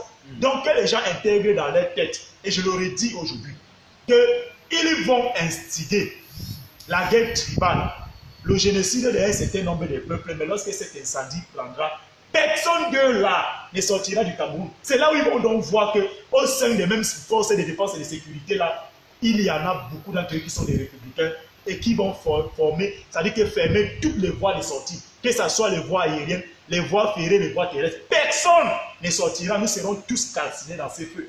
Personne d'eux ne va se réfugier dans une ambassade. Et malheur à une chancellerie étrangère qui va devoir abriter ces gens. Elle nous aura à bout. Elle nous aura. Donc, monsieur Bala, on vous sent, ça chauffe là, mais vraiment, nous vous prions tout de même au-delà de tout. Je ne suis pas d'accord, je ne me cache pas, mes positions sont claires. Moi, je ne suis pas d'accord avec ce système. Mais au-delà de tout, on reste des Camerounais. Quel que soit ce qui va arriver demain, c'est comme peut-être passer la guerre parce que nous avons vu ce qui s'est passé en Côte d'Ivoire, nous avons vu ce qui s'est passé au Rwanda, nous avons vu ce qui s'est passé dans plusieurs autres pays. Nous ne voulons pas. Monsieur Tuta, la chose que nous évitons, parce qu'un seul Camerounais qui meurt, Monsieur Tuta, c'est le pays qui est touché. Ne jouons pas à Monsieur Tuta, ne jouons pas à l'hypocrisie. Et nous ne faisons pas du mal à nous-mêmes. Ceux qui ont créé le concept Tontina, Tonton Morika, savent à quel point ils voulaient aboutir. Et l'hypocrisie aujourd'hui au Cameroun, c'est ça qui est en train d'amener ces pays dans le cataclysme, dans la Bible. Pourquoi? Le problème du tribalisme est réel aujourd'hui au Cameroun. Il faut en débattre. Le Cameroun est à la portée d'une guerre civile. Ça, ce n'est pas ce que les polichinelles. Ça ne vient pas de moi. Lorsque vous voyez la conceptualisation, l'observation, la nervosité qui anime l'ensemble des Camerounais, monsieur, c'est là. Et puis, ça dit que pour ne pas tomber là-dedans, la seule porte de sortie, elle est claire. Que monsieur Biya permette à Kamto d'exercer son pouvoir. Il n'y a pas de honte à cela. Ça, c'est clair. Tant que vous allez continuer à marginaliser les gens, parce que quelqu'un est président du MRC, parce qu'il vient d'une tribu, et vous estimez que cette tribu-là, le pouvoir économique, ne peut pas exercer le pouvoir politique, je dis, vous construisez les germes d'une guerre civile. Je vais vous prendre l'extrait d'une chanson de Alpha Blondy. Au plus fort des crises contestataires en Côte d'Ivoire, dans les années 90, lorsque l'Afrique francophone entrait dans le multipartisme, il avait dit ceci: dans un pays là où il y a plusieurs ethnies, lorsque une ethnie monopolise le pouvoir, ça finit par la guerre civile. C'est clair. Et il s'adressait là au Baoulé, le PDCI, le Parti démocratique de Côte d'Ivoire, qui était tenu de main de fer par Félix Houphouët-Boigny. C'est de ça. Et aujourd'hui, on le voit. Il ne peut pas se lever. L'escadron de la mort qui vous a attaqué, qui a failli vous tuer, est constitué à 95% des boulous. Ils sont domiciliés au sous-sol de la présidente de la République. C'est eux. Si vous connaissez le jeune cinéaste Richard Diff, ressortissant de l'Ouest qu'on avait kidnappé en 2012, qu'on avait amputé son doigt. C'est ces gens-là qui... C'est leur manière d'agir, comme ils vous ont fait là. Vous savez que M. Richard Diff avait été transporté par des gens câblés dans une voiture non immatriculée. On l'a amené dans un endroit non identifié. Là, on lui posait la question, quelles sont ses relations avec les anglophones? Les anglophones et les américains veulent déstabiliser. Vous avez connu ces jeunes cinéastes, non? Qui ont aujourd'hui exilé du côté de l'Allemagne. Donc, ce sont des choses qui sont vraies. Donc, laissez de tourner autour du pot, non, on va jeter de l'huile au feu. Le problème de la guerre tribale au Cameroun aujourd'hui, les germes sont déjà sémés. Et il faut en débattre avec toute la froideur, toute la détermination. Ce n'est pas moi et Bala qui va arrêter ça. Hein. Ce n'est non plus Dieu qui va arrêter. Nous avons dessiné le diable au mur. Il a fini par entrer. Assumons, buvons-le. Que les gens ne fassent pas les faux fiables. Quand vous voyez par exemple une télévision, comme la télévision de Mille Collines, hein? Mais attends, le Conseil national de la communication a suspendu cette télévision combien de fois? Est-ce qu'elle est exécutée? Non, arrêtons. Les gens savent où ils veulent aller, quels sont les objectifs qu'ils veulent atteindre. Je vous ai dit que le corrompu Nyassa Soleil, à qui Luc-Paul Motazé a donné 150 millions pour ouvrir la télévision dans la Ligue 94 du Minepat. Motazé lui a dit ceci, selon Nyassa Soleil, qui est un grand menteur, parfois il ne connaît même pas ces gens, mais il fait l'usurpation que eux, ils ne vont pas faire comme les Aoussa. C'est comme ça qu'ils appellent vos gens du Nord là. Comme les Aoussa, c'est-à-dire que chez eux, les Famboul ou Betty, quand on vous met le colis sur la tête, lorsque vous voulez vous décharger, vous mettez d'abord à l'épaule, plus sur le bras, plus sur la cuisse, sur le genou, avant de le déposer par terre. C'était pour dire qu'ils ne commettront pas l'erreur que les Nordistes ont commis. Hein? Motazé, Nyassa Soleil l'a dit, en maintes reprises, ça veut dire que les gens savent quels sont les objectifs qu'ils veulent atteindre. Pourquoi le dispositif sécuritaire, toutes les gendarmeries et les commissariats à Douala sont constitués de Boulou, les Nanga et les Ewondou? Vous pensez que c'est naïf? Suivez mon regard. Là, je suis un peu énervé. Bon, c'est vrai que il ne faudrait pas qu'on fasse... C'est vrai, c'est un constat que vous faites, mais c'est lamentable. Ce que vous dites, effectivement, c'est très bien qu'il y a une chaîne de télévision au Cameroun qui fait dans ça. faut plus qu'on se cache, elle nourrit la haine. D'ailleurs, il y a un texte qu'on a fait circuler sur la toile, dont on a attribué la paternité à Jean-Bruno Tagne, qui écrivait au directeur de publication du journal. C'est qui est faux. Permettez, qui écrivait au directeur de publication du journal Le Jour à Manmana, où j'ai été cité, Boris Berthaud a été cité, où il disait que non, il faudrait qu'on prenne le pouvoir. Pourtant, ce texte n'est pas de Jean-Bruno Tagne. Pourquoi? Je peux vous dire, l'auteur de ce texte, qui est un journaliste qui est très connu dans une chaîne qui fait la propagande, a fait savoir aux gens qu'il a une machine qui intercepte les messages WhatsApp. J'ai fait un post ironique pour dire, s'il peut donner cette machine au service de renseignement, ça va beaucoup aider pour détecter ceux qui veulent se tourner. Alors quand on voit des individus arriver à ce niveau qui propagent la haine, il se dit que cet individu, celui qui est caché derrière un profil de Francis Bain. Et ceux qui connaissent bien ce profil est spécialisé dans la distillation de la haine sur la toile. Non, mais monsieur, on ne peut pas être dans un contexte et ne pas le dire. Monsieur Paul Juta, moi je connais le grand frère Jean-Bruno Tagne, qui est un grand frère, un frère à moi. Jean-Bruno Tagne est comme moi. Peut-être pas plus que moi, mais il est comme moi. C'est un homme entier. Il est comme son excellence Albert Roger Mila. Je suis comme le cardinal qui s'introduit comme Roger Mila, comme Jean-Bruno Tagne. Quand je suis avec toi, je suis avec toi. Je t'ai dit pourquoi je ne t'ai pas salué au paquet, non? Tout à fait. C'est ça, les amis. Je t'aurais gardé rancune, je ne serais plus jamais venu là parce que je n'avais pas besoin de ça. Je t'ai dit pourquoi. C'est ça, les vrais hommes. Quand il veut parler, quand il veut s'exprimer, parle. Je suis d'accord avec vous. Jean-Bruno Tagne, quand il veut parler, on le retrouve à la bibliothèque. Oui, il tient une page Facebook. Je dis, lorsqu'il a écrit son brillant ouvrage, qui a fait l'objet, il dit qui a fait l'objet, par exemple, à l'examen du BTS, je crois si j'ai bonne mémoire, en 2012, programmé pour échouer. Hein? Attends, il s'exprime là. Vous pensez que quand il y a besoin de communiquer avec Amman, on n'a pas voir WhatsApp, sachant très bien que le téléphone Amman est comme son père, vous allez chez lui poser ce genre de choses. Du retour du Brésil en 2014, il a écrit la tragédie des Lions et Notables. C'est ça, les vrais intellectuels, pas les intellectuels de l'œsophage, les intellectuels de l'estomac. Vous savez, le feu professeur Fabien Eboussi-Boulaga, grand maître de la science, l'un des meilleurs philosophes de référence du continent africain et dans le monde, a dit que la crise de l'intelligence en Afrique et spécifiquement au Cameroun, c'est parce que beaucoup de gens n'ont pas de convictions.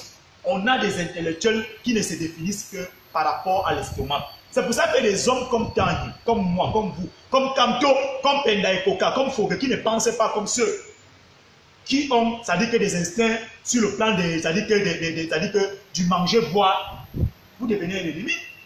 Vous devenez Bamileke. Mais vous avez vu aujourd'hui, j'ai vu des posts où les gens vous disaient Okala Ebode, Maître Sim, Bibou Misak, Penda et Koka, Valsero, les Bamileke du fait. Donc pour dire que ça dit que c'est les Bamileke qu'on exploite. C'est ce que le poste voulait par là dire. Mais attends, est-ce qu'on peut vivre dans une république aussi comme ça? On ne peut pas vivre dans une république comme ça.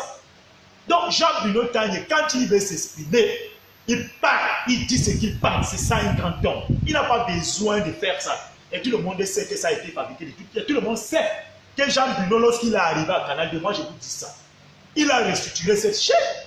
Il a donné une orientation où il disait dorénavant, le journal de Canal 2 doit captiver le Camerounais lambda. On ne doit plus faire ce journal où les gens, quand quelqu'un présente le préservatif quelque part dans un hôtel, il convie des journalistes, ils donnent 100 000, on vient mettre ça à la une du journal. Mais les gens ont mal perçu ça là-bas, parce qu'il y a aussi des sardinats. Je peux vous dire que son émission, l'argent d'interview, ne passe plus depuis un certain temps. Allez savoir pourquoi. J'ai dit, Jean-Bruno Tagne, il y a aussi des sardinats à l'intérieur des Canal 2. Non, c'est un média sardinat. Vous savez que M. Jean-Bruno Tagne, d'abord, dans l'univers médiatico-politique, on l'appelle élégancia. C'est un jeune qui est propre, qui est bien vêtu, qui vend la profession du journalisme. Là, je suis d'accord avec vous. Quand vous le voyez, vous êtes fiers. Il a de très beaux costumes. Et des costumes qu'il achète à des prix moindres. Hein. Mais les gens estiment que ça dit que c'est... Vous savez qu'il a fait Banganté. Et chez nous, à Banganté, on parle de noblesse, dignité. Et vous savez donc que lorsqu'il arrive donc à Canal 2, il a donc restitué Canal 2. C'est un journaliste, c'est-à-dire qu'Hiltonien, qui vivait de la prébande, comme un qu'on appelle le douanier de ces côtés-là, ont mal perçu ça. C'est un nouveau recrue. Ils sont venus, au lieu de se battre, à s'imposer dans cette chaîne, ils ont commencé à faire des coups bas. Bon, vous savez que vous n'allez pas aussi en vouloir à certains promoteurs de médias qui sont pas là à l'école, qui ne comprennent pas les enjeux de la communication.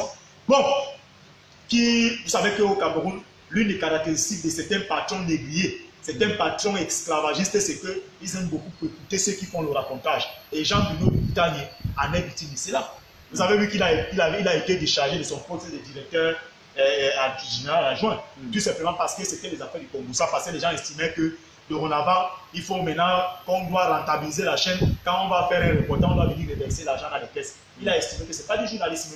Donc si la grande interview ne repasse pas, mais moi je peux vous dire, c'est quelqu'un qui est prédestiné à une très grande carrière. Il va réussir. Je lui ai dit une fois que s'il croit en lui, s'il croit en Dieu, la seule et unique chose qu'il lui reste à faire, moi je lui avais dit ça, qu'il partait de Canal 2.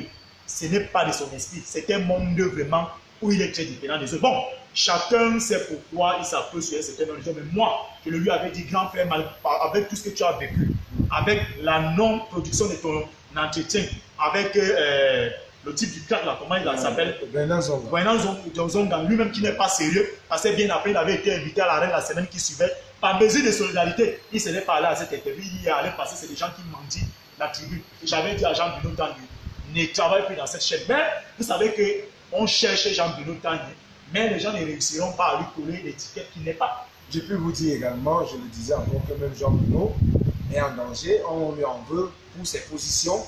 Il est très en danger au Cameroun. Mais non, rien ne va. Non, mais je vous dis, il est en danger. Ce n'est pas un débat. Je vous informe tout simplement que Jean Bruno Tanguy, au regard de ses positions, il est en danger. Je vous dis encore, allez savoir pourquoi son émission, la grande interview, ne passe plus. Ça, ce n'est pas notre problème. Non, je vous dis pourquoi ça ne passe pas. C'est une boîte sardina, on connaît. Voilà, vous comprenez donc ce que je veux dire. Voilà. Ce que je voulais permettez que je chute. Il voulait me dire ceci, monsieur Paul Chouta. Moi, il n'est pas là qui vous parle cela. Je suis dans une famille de près de 3500 personnes.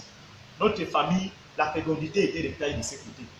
J'ai mes cousins qui sont distillés à travers le monde. J'ai ma grande sœur, a dit que celle qui vient en 3e position parmi les enfants de mon papa, parce que nous étions 8, nous sommes restés 6. Elle est citoyenne du monde, elle a la nationalité américaine, elle a toute une grosse pharmacie, comme ça aux États-Unis. Elle pleure tout le jour que j'aille aux États-Unis, je lui ai dit que je n'en ai pas besoin. Je suis fier au Cameroun parce que Dieu nous a dotés de tout. La nature est là, Dieu nous a dotés de toutes sortes de richesses. Mon sang va fertiliser la terre Cameroun. Je peux vous dire que lorsqu'un individu a utilisé son entre-gens, son relationnel maladroit pour m'envoyer en prison, mes cousins s'étaient déjà organisés du côté de l'Occident pour faire la peau à un certain nombre de personnes. Même ici, au Cameroun, les gens s'étaient déjà organisés pour aller incendier la maison de sa maman.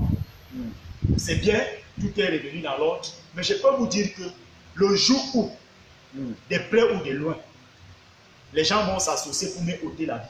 Ils ont déjà identifié les enfants de tous ces gens du côté de l'Occident. Soyez-en sûrs, la réaction sera proportionnelle à l'acte que ceux-là auront commis. Vous avez compris, non? Donc, M. Jean-Bruno Tanguy doit continuer son combat. Nous sommes protégés par le Christ Tout-Puissant. Et que ceux qui médisent en mal de nous, qui complotent en mal de nous, sachent que le seul témoin de l'histoire, c'est Dieu. Et lorsque vous faites du mal, il est là, il vous regarde. Et le jour où il décide de vous jeter en pâture, il vous humilie jusqu'à la coupe. Monsieur Biya ne savait pas qu'il allait vivre ces derniers jours, qu'il est en train de vivre ici comme ça. Vous savez, voilà, depuis 5 mois, il ne sort pas, il ne parle pas du côté de l'Occident. Il est courageux, non? Il est trop fort. Il est dans le Quand il va vous le reprocher, maintenant, comme il a décidé de lui parler. Non, il n'est pas par volonté de cœur. C'est parce que la brigade anti-Sardina et certains patriotes camerounais de la diaspora se sont organisés. N'est-ce pas, vous savez que l'hôtel Intercontinental est reconnu comme un hôtel de luxe où certains corrompus qui détournent l'argent de leur pays vont faire des agapes de ce côté. Je peux vous dire que pour qu'il aille encore séjourner là-bas, il aura assez de temps. Il aura assez de temps. Alors, M. Sébastien Ebala, vous savez que on est en société. Malheureusement, je peux convoquer là, je crois que c'est Jean-Jacques Rousseau qui parlait du contrat social. Le contrat social, de façon aussi simpliste, c'est une question de refus, de renonciation à son autonomie pour se constituer avec les autres. Ça veut dire qu'on se forme, on forme un groupe, on établit les principes et on les respecte. Quand j'ai dit cela, j'ai envie de dire, malgré le fait que nous soyons dans cette société où les gens font la promotion du tribalisme, où des gens veulent à tout prix diviser pour régner, où les gens veulent à tout prix, parce qu'il faut le dire avec des mots crus, on veut faire passer dans la tête des Camerounais que les Bamileke sont les ennemis du Cameroun. Pourquoi? Parce qu'on a constaté que M. Kamto, qui est un opposant, je le dis, j'assume mes mots, dans les forages, je le dis, les gens disent pourquoi tu l'emploies. l'opposant vrai. Je dis vrai parce que son entrée en politique et mon engagement en politique m'a permis de comprendre beaucoup de choses. J'ai compris que par le passé, il n'y avait que des opposants figuratifs qui avaient pour simple rôle d'aller aux élections après dire tout par la suite que bien volé, mais on laisse passer. Aujourd'hui, comme tu as compris qu'il y a des enjeux qu'il faut revendiquer, le code électoral aujourd'hui, j'ai toujours dit, si Jésus fait la coalition avec le Dalai Lama, avec Barack Obama, Donald Trump, Emmanuel Macron, personne ne peut battre bien avec ce code électoral. Et on a l'objectivité de le dire. On a quand même su, on a lu Mamadou Ebileta et ce code écrit en français, on comprend ce qui est écrit. Par conséquent, nous devons avoir la responsabilité sociale de dire aux gens que tout ce qui se trame, c'est vouloir faire croire aux gens que M. Kamto, comme il est bamileke, tous ceux qui soutiennent Kamto sont bamileke. Je vais vous dire non. Valsero qui est crédule, d'ailleurs, vous êtes Ebala, vous n'êtes pas bamileke. Voilà. Valsero qu'on ne connaît pas s'appelle Serval Abbé, il est étonné. Pour les Vikings du Mungu. Pour les Vikings du Mungu. Et les médias du code, on peut le citer. Au Canada, et le Tola. Anon Manga, on connaît tous. Ça, c'est la dimension. Non, il faut qu'on dise la vérité au Cameroun. Le Cameroun ne se résume pas à Kamto. Ce combat d'engagement politique, ce n'est pas une histoire de Kamto. C'est juste qu'il est le leader. La société a voulu qu'il soit clairvoyant, que ça plaise aux gens ou pas. Il a un projet qui allège un projet réel. Tout le monde peut réaliser ce projet. Dans ce que vous êtes en train de dire, permettez-moi, dans ce que vous êtes en train de dire, vous avez compris. Si c'était peut-être un anglophone ou un bassa ou un gars d'une autre tribu qui était à la tête du MLC comme président, on ne devait pas suivre tous ces colibets-là. Kamto Maurice, maître de la science, président de la République, est victime de ses origines. Mais là, ça sera réglé parce que le peuple camerounais a réglé ça. Ils ont jeté les dévolus sur lui. Deuxième chose, à l'époque, le président de la République, M. Maurice Kamto, était ministre délégué auprès du ministère de la Justice. C'était lui l'architecte du ministère de la Justice parce que de ce côté, il y avait un Goudjo, un analphabète, quelqu'un destructuré intellectuellement. Monsieur va rester. Ce monsieur a été reçu en audience en 2010 avec M. Peu. En 2010, à l'époque, c'était une école coloniale, on voulait quelques petits boulots qui devaient remplacer les colons. En 2010, il a été reçu par Mme Janet Garde, l'ancienne ambassadrice des États-Unis. Le câble de Wikileaks l'a révélé. Cet individu ignoble a dit quoi? Non, respect pour lui. Le Grand Nord, péjoratif, monsieur. Le Grand Nord et les Nordistes soutiendront M. Biya le plus longtemps possible qu'il souhaiterait rester au pouvoir. Mais qu'ils sachent qu'il y a un pacte entre le Nord et le Sud. Ils ne seront pas prêts à accepter qu'une autre personne ressortissante de l'ethnie Fambeti ou Bamileke, parce que les Bamileke sont des envahisseurs, succèdent à M. Biya. Vous avez lu ces câbles de Wikileaks, non? Jamais! C'est un Camerounais indigent, mal initié, comme c'est un Sardina qui usurpe le pôle, c'est-à-dire que la profession du professorat, certains qui sont passés maîtres des conférences après un faux colloque sur les soi-disant œuvres humanitaires d'une soi-disant dame. Non, monsieur, rester policier des créations humaines. Ali, non, on n'est pas d'accord avec eux, mais rester tout non, pas condamner cela. Mais Amadou Ali est resté. Il est là. Personne n'a attaqué ses dires. Et à cette époque, Kamto, qui était ministre délégué auprès du ministère de la Justice, a continué à collaborer avec ses Goudjo. Il a continué à collaborer avec lui. Ça veut dire que Kamto est un grand homme. C'est un visionnaire, c'est un pacifiste, c'est un homme de paix. Une autre personne aurait dû clamer la porte. Parce qu'on a indexé sa communauté directement qu'elle ne doit pas faire partie du champ de la succession ou alors de l'alternance au Cameroun. Ça veut dire que ça ne date pas d'aujourd'hui. L'ethnofascisme ne date pas d'aujourd'hui. Remonter à l'histoire entre, c'est-à-dire que l'échange de pamphlets entre le professeur Singul Pokam et Hubert Monondiana, cet homme qu'on a avilé aujourd'hui, qui ne peut plus se tenir debout comme un homme normal, qui est revenu là avec un chiffon où il a appelé Paul Biya l'alpha et l'oméga, que lorsque vous dites, il y a un problème, c'est-à-dire que l'orthographe, un problème d'accord. Lorsque vous faites une analyse pertinente, vous n'avez pas besoin de vérifier dans... Vous avez vu, vous n'avez pas besoin Hubert Monondiana avait dit que les Bamileke sont des envahisseurs, ils ne doivent pas prendre le pouvoir. On doit revenir à l'époque du maquis où on doit autoriser les arrestations et les tueries. Donc ça ne date pas d'aujourd'hui, l'ethnofascisme. C'est construit. Et maintenant, je vous ai dit, allez revisiter l'histoire. Vous regardez Jeune Afrique économique, qui est devenu aujourd'hui une feuille de chou, un papier à chiffon. Le cardinal Christian Toumi avait accordé une brillante interview à cette époque là-bas, dans ce journal, parlant du problème Bamileke. J'ai dit ça lundi dernier. Il avait dit, on en veut au Bamileke parce que c'était un peuple dynamique, un peuple de travailleurs. Un Bamileke se couche à 3 à 4 heures tranquille. Et vous savez aujourd'hui que dans notre pays, lorsqu'un débat d'idées nous dépasse, la seule chose qui nous retombe dessus pour destructurer la société, c'est l'ethnie. C'est l'ethnie. Et c'est ça que les génocidaires, les paresseux, les justeurs inutiles, les tontons macoutes qui ont détruit notre pays, attisés comme chiffon rouge. Et je dis donc aux Camerounais qui nous regardent, qui nous écoutent, qui nous admirent, de ne pas tomber dans ces pièges. C'est de ça qu'il est question. En quoi toi, Bamileke, tu dois être mon ennemi, je dois être ton ennemi. Soyons, attends.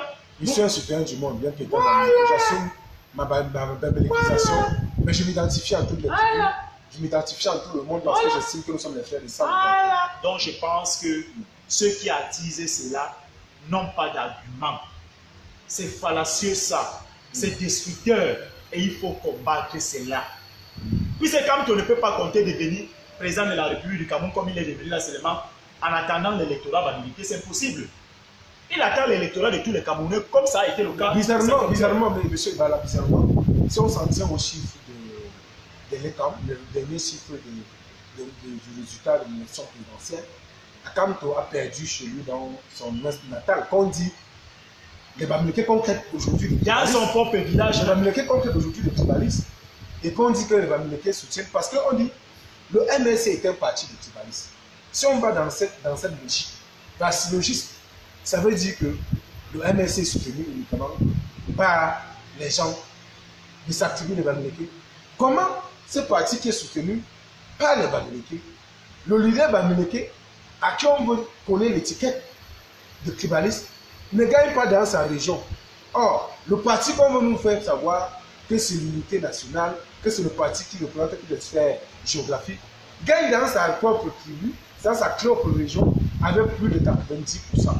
Il y a Anguille sous roche et ça crée un sorte. Et il faut vous rappeler même qu'en réalité, le jour où on va vous dévoiler les vrais chiffres de cette élection du 7 octobre 2018, avec les vrais PV, vous verrez que les résultats sortis des boulots, des beaux mécas, vous allez mettre les mains sur la tête.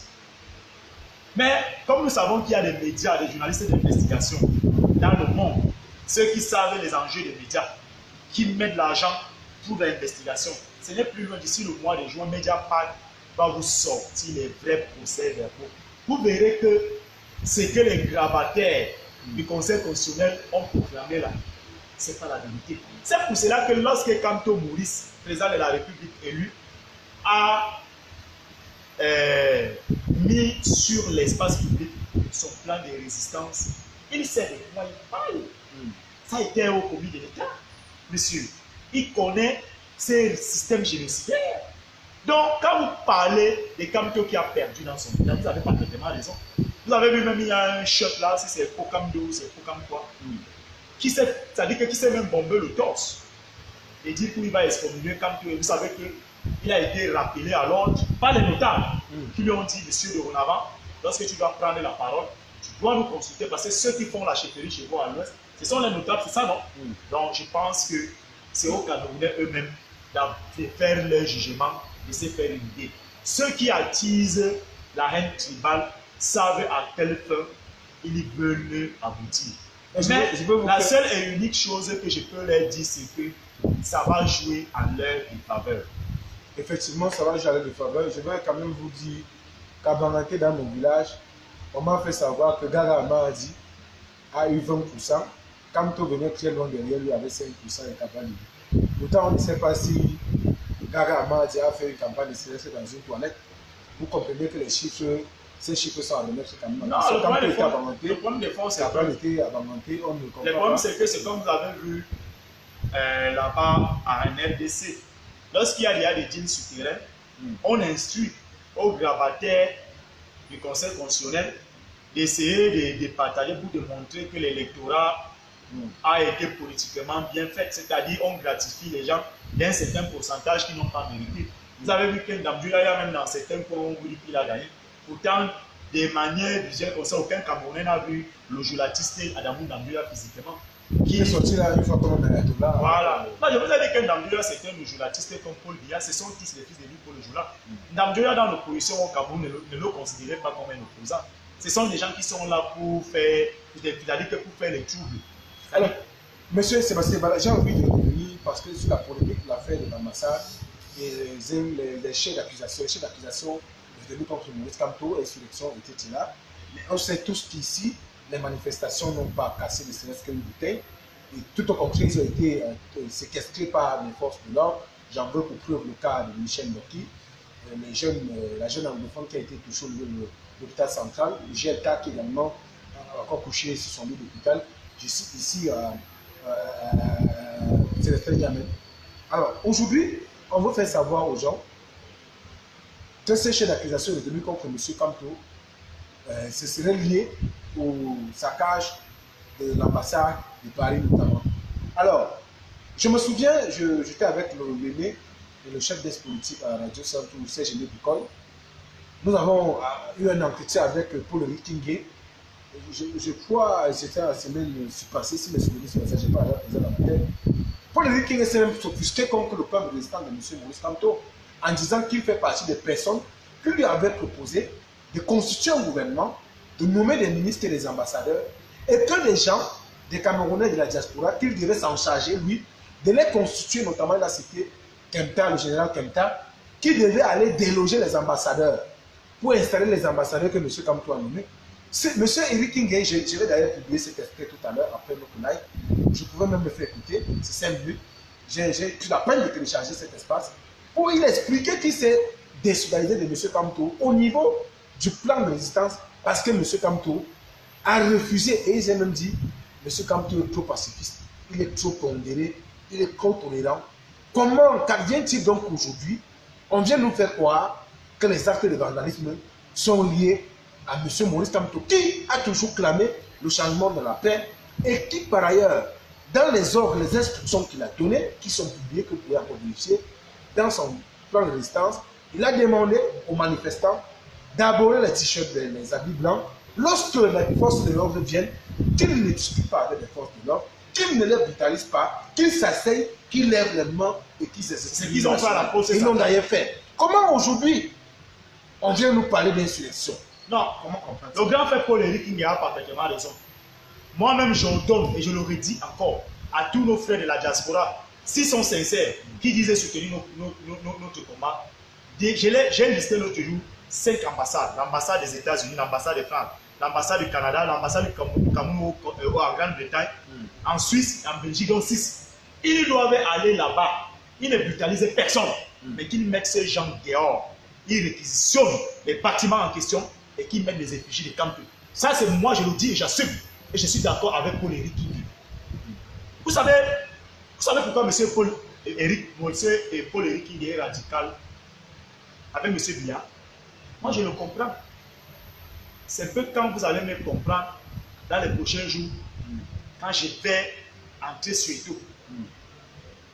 M. Paul-Henri Kingé a d'abord été arrêté injustement lorsqu'il était maire de Djombe-Pédia, lors des émeutes de la fin en février 2008. Plus ou moins, M. Paul-Henri Kingé est allé méchamment en prison. Il a passé 8 ans. Son unique enfant est décédé.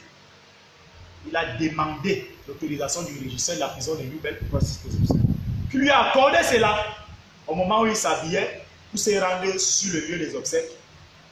On lui a opposé à la dernière minute une fin de non-recevoir parce qu'on a appelé le régisseur lui intimant l'ordre que M. Paul-Henri Kingé ne doit pas sortir. Le régisseur est revenu gentiment lui dire: mon frère, j'ai voulu que tu assistes à l'enterrement de ton fils en tant que bantou chez nous les Africains. On ne doit pas enterrer ton enfant sans que toi, le père, tu ne sois présent. Mais je compatis, je ne peux rien, je ne respecte que les autres. Vous pensez qu'un monsieur comme ça peut tolérer à Paul Biya? Non. C'est blessant, monsieur Paul Biya. Votre unique enfant. Faites très attention. Je vais encore vous dire un truc. Moi, j'ai causé avec le ministre Hubert Olamelaron en prison. Ses enfants étaient là, assis. Là où les gens pensaient que c'est là où le génocide va venir, mais le génocide viendra de là. C'est que les enfants là sortaient de leur bouche, parlant de la femme de Biya et de ses enfants. J'ai peur. Faisons très attention. Faisons très attention. C'est blessant lorsque vous voyez comment on humilie votre papa. Vous savez les conditions dans lesquelles quand vous êtes détenu, une toiture est ouverte, il pleut sur lui. Les souris entrent là. On vous déshumanise. Vous pensez que lorsque vous êtes l'enfant de camp, quand vous irez voir votre papa dans de telles conditions, faites très attention. Faites très attention. Chaque être humain a besoin de dignité, a besoin d'un minimum de considération. Même votre papa qui vous a mis au monde, M. Poichita, s'il passe le temps à vous marginaliser chaque fois, à vous discriminer, il y aura un jour où vous allez transgresser c'est-à-dire que cette règle qui est d'honorer son père et sa mère, comme le prédit la Bible, la parole de Dieu. Vous allez dire, papa, fiche-moi le temps. Parce que lorsqu'un homme est déjà en vie, donc je comprends Paul et Ricky. Vous pensez que moi et Bala Sébastien, et toi envoie une montre, allez me donner, organiser une conférence de presse, vous me remerciez, etc., etc. Moi et Bala, on m'arrête. On m'arrête et Bala Sébastien, on va me mettre en prison innocemment. Je vais sortir prendre cette montre, aller m'asseoir à la conférence de presse. Comme un Dieu est allé s'asseoir, il a parlé. Aujourd'hui, il pleure. Parce que la radio qu'on lui a promis, les promesses qu'on lui a faites, moi et Bala, je peux le faire. Vous savez ce qui veut dire quelqu'un vous mettre en prison? Ça veut dire qu'il a cherché à vous tuer comme on a voulu vous tuer. Jeudi matin. Il n'a pas pu. Il vous envoie donc en prison parce que la prison c'est le petit frère de la mort. Faites très attention. Donc je comprends pour les victimes. Vous avez compris? Là où il est là, comme on dit au quartier, il est gonflé à bloc. Et c'est pour ça que j'ai dit à M. Biya qu'il réfléchisse au moins par 1000 fois et qu'il prenne la décision sage. Tout le monde le dit. J'ai envie de dire ici que même dans son Yézou, son bombé natal, les ressortissants de sa tribu, notamment les Yézou, se plaignent contre les mandats. Il se dit que Mme Chantal Biya a tout récupéré. Il regrette d'ailleurs d'avoir donné les terres à M. Biya. Plus qu'on se dit que Mme Chantal Biya a tout récupéré, donné à ses frères, même au niveau professionnel, c'est les Nanga qui récupèrent tout. Je rapporte les propos qui sont des personnes avec qui j'ai discuté, qui sont ressortissants de là. Et c'est pour ça qu'elle a nommé récemment, elle a limogé l'ancien DG de la ferme, elle a nommé l'ancien directeur de la Solidarité, M. Jérôme Bono. Il s'est dit que l'instruction a été donnée par la première dame. Et ça brûle, ça sent mauvais de ce côté-là. Non, vous savez, ça sent mauvais de ce côté. Je ne vais pas m'attarder sur des conneries comme ça, c'est leur affaire à eux là-bas. Non, c'est juste pour ajouter de l'eau à votre. S'ils veulent le changement, oui, qu'ils agissent à visage découvert comme nous le faisons. Vous avez compris? Les affaires qu'on parle autour d'un verre de Dontol ou de vin de palme là, moi je considère ça comme du Congo. Parce que vous ne pouvez pas reprocher une chose et lorsque quelqu'un veut le changement, vous dites les banalités. On va brûler vos. Non, mais sauf que M. Ibala, je vous en prie, effectivement, c'est le piège dans lequel le Camerounais ne doit pas, le piège dans lequel le Camerounais ne doit pas tomber. Je peux vous dire, j'ai beaucoup d'amis, tous mes amis, que ce soit au lycée, à l'université, même jusqu'à présent, sont du centre des Boulous. Et j'en connais plusieurs qui sont contre le changement. Je vais vous surprendre en vous disant que Richard Bona est de Nanga. Il est la même tribu que la première dame. Mais vous connaissez sa violence vis-à-vis du régime. C'est pourquoi j'ai dit, j'ai fait un live en solo dernièrement où j'expliquais aux gens. Cette instrumentalisation est fabriquée par les élites pour nous diviser. Et nous ne devons pas tomber dans ce piège. Tous les Boulous ne sont pas d'accord avec ce qui se passe. Il y a des Bamileke qui soutiennent ce régime et ont aussi l'objectivité de le dire. Et je réitère encore qu'au niveau du bas peuple, lorsque vous partez dans tout le dos, où nous mange souvent le beignet haricot, vous arrivez parfois, vous voyez ces mamans Agatha, maman peut-être Messina qui vous sert le haricot. Parfois, elle vous met le cadeau sans savoir d'où vous venez. C'est une manière de dire vraiment, il ne faudrait pas qu'on impute cela à toutes les tribus. Vraiment, si on fait cette erreur, on va tomber dans leur piège et on va attiser cette haine. Le devoir que nous avons, nous, à faire, c'est d'interpeller la conscience des Camerounais les Camerounais moyens, les Camerounais. Vous savez, non, non, je ne vous me coupez pas parce que c'est important ce que je dis, monsieur Sébastien. L'élite, c'est l'élite qui est au pouvoir qui fabrique cette division. Et je réitère encore, j'ai des amis qui s'appellent Edouard. J'ai des amis qui s'appellent Efoi. J'ai des amis qui s'appellent Bikoy. J'ai des amis qui s'appellent Sangou. Vous comprenez ce que je vous dis et avec qui je partage des intimités. Donc c'est une manière, quand je dis intimité, ça veut dire il y a des choses, il y a un degré de confiance qu'on se fait. C'est ce que je veux signifier par là. Donc, au fond, c'est pour dire, nous sommes une cosmogonie.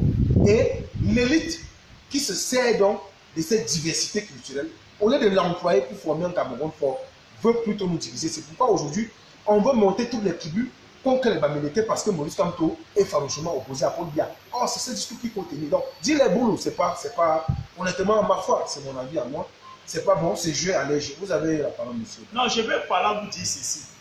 Que vous allez beau vouloir faire des contentions comme celles que vous êtes en train de faire, ce n'est plus possible. Les gens en ont voulu qu'on s'y retrouve sur ce terrain. Que la catastrophe arrive, que le pire arrive, chacun devra assumer. Ça, c'est clair.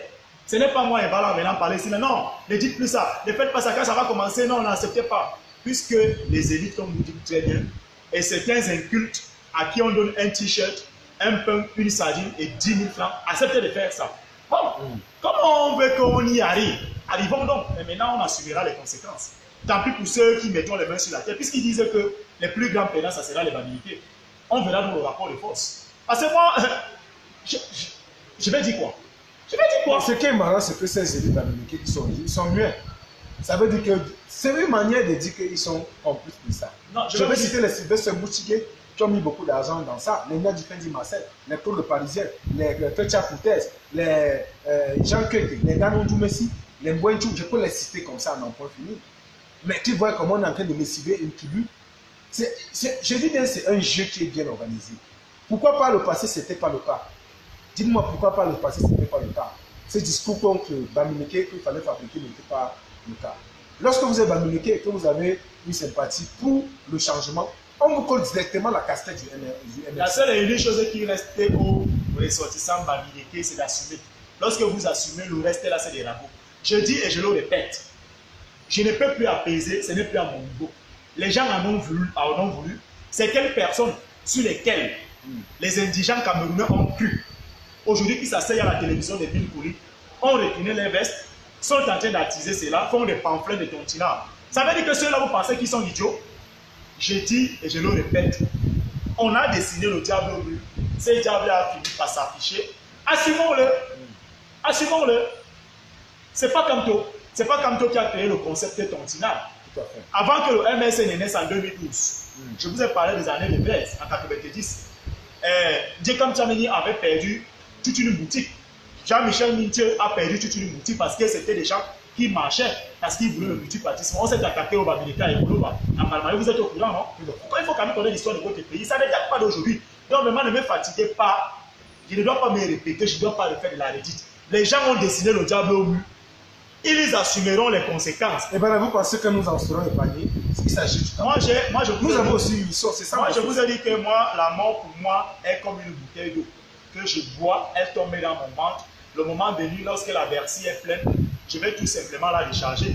Si vous avez peur de la mort, moi je n'ai pas peur de la mort. Non, la mort est une condition humaine. On ne peut pas avoir peur de la mort parce qu'un homme qui naît assez vieux pour mourir. Mais on ne peut pas aussi parce que si on reste silencieux, donc c'est le cas, quand on le dit pas, c'est le cas.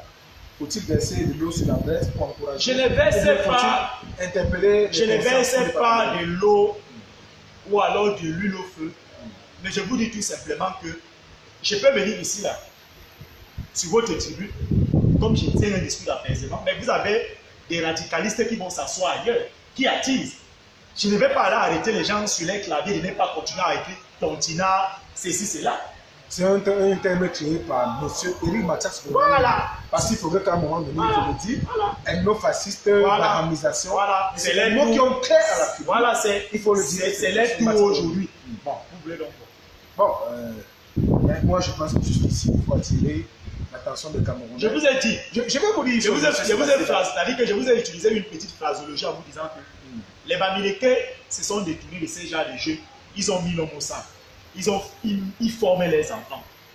Si vous voulez les attaquer, attaquez-les intellectuellement sur le travail. C'est là-bas où les autres communautés doivent se léguer pour dire nous aussi nous allons envoyer nos enfants, c'est bien, c'est bon. Je vais vous dire un truc. Savez-vous qu'au ministère de l'enseignement supérieur, il y a les bourses que les pays amis accordent à certains Camerounais pour aller se perfectionner sur le plan de la formation. Mais est-ce que ces bourses-là sont publiées officiellement? Il y a une dame qui est chargée de diffuser et d'informer par rapport à ces bourses. Elle est ressortissante du Sud. Quand ça arrivait là-bas, elle cherchait d'abord à donner aux enfants d'éthique. Mais dommage pour eux, ils ne sont pas nombreux, ils ne sont pas brillants.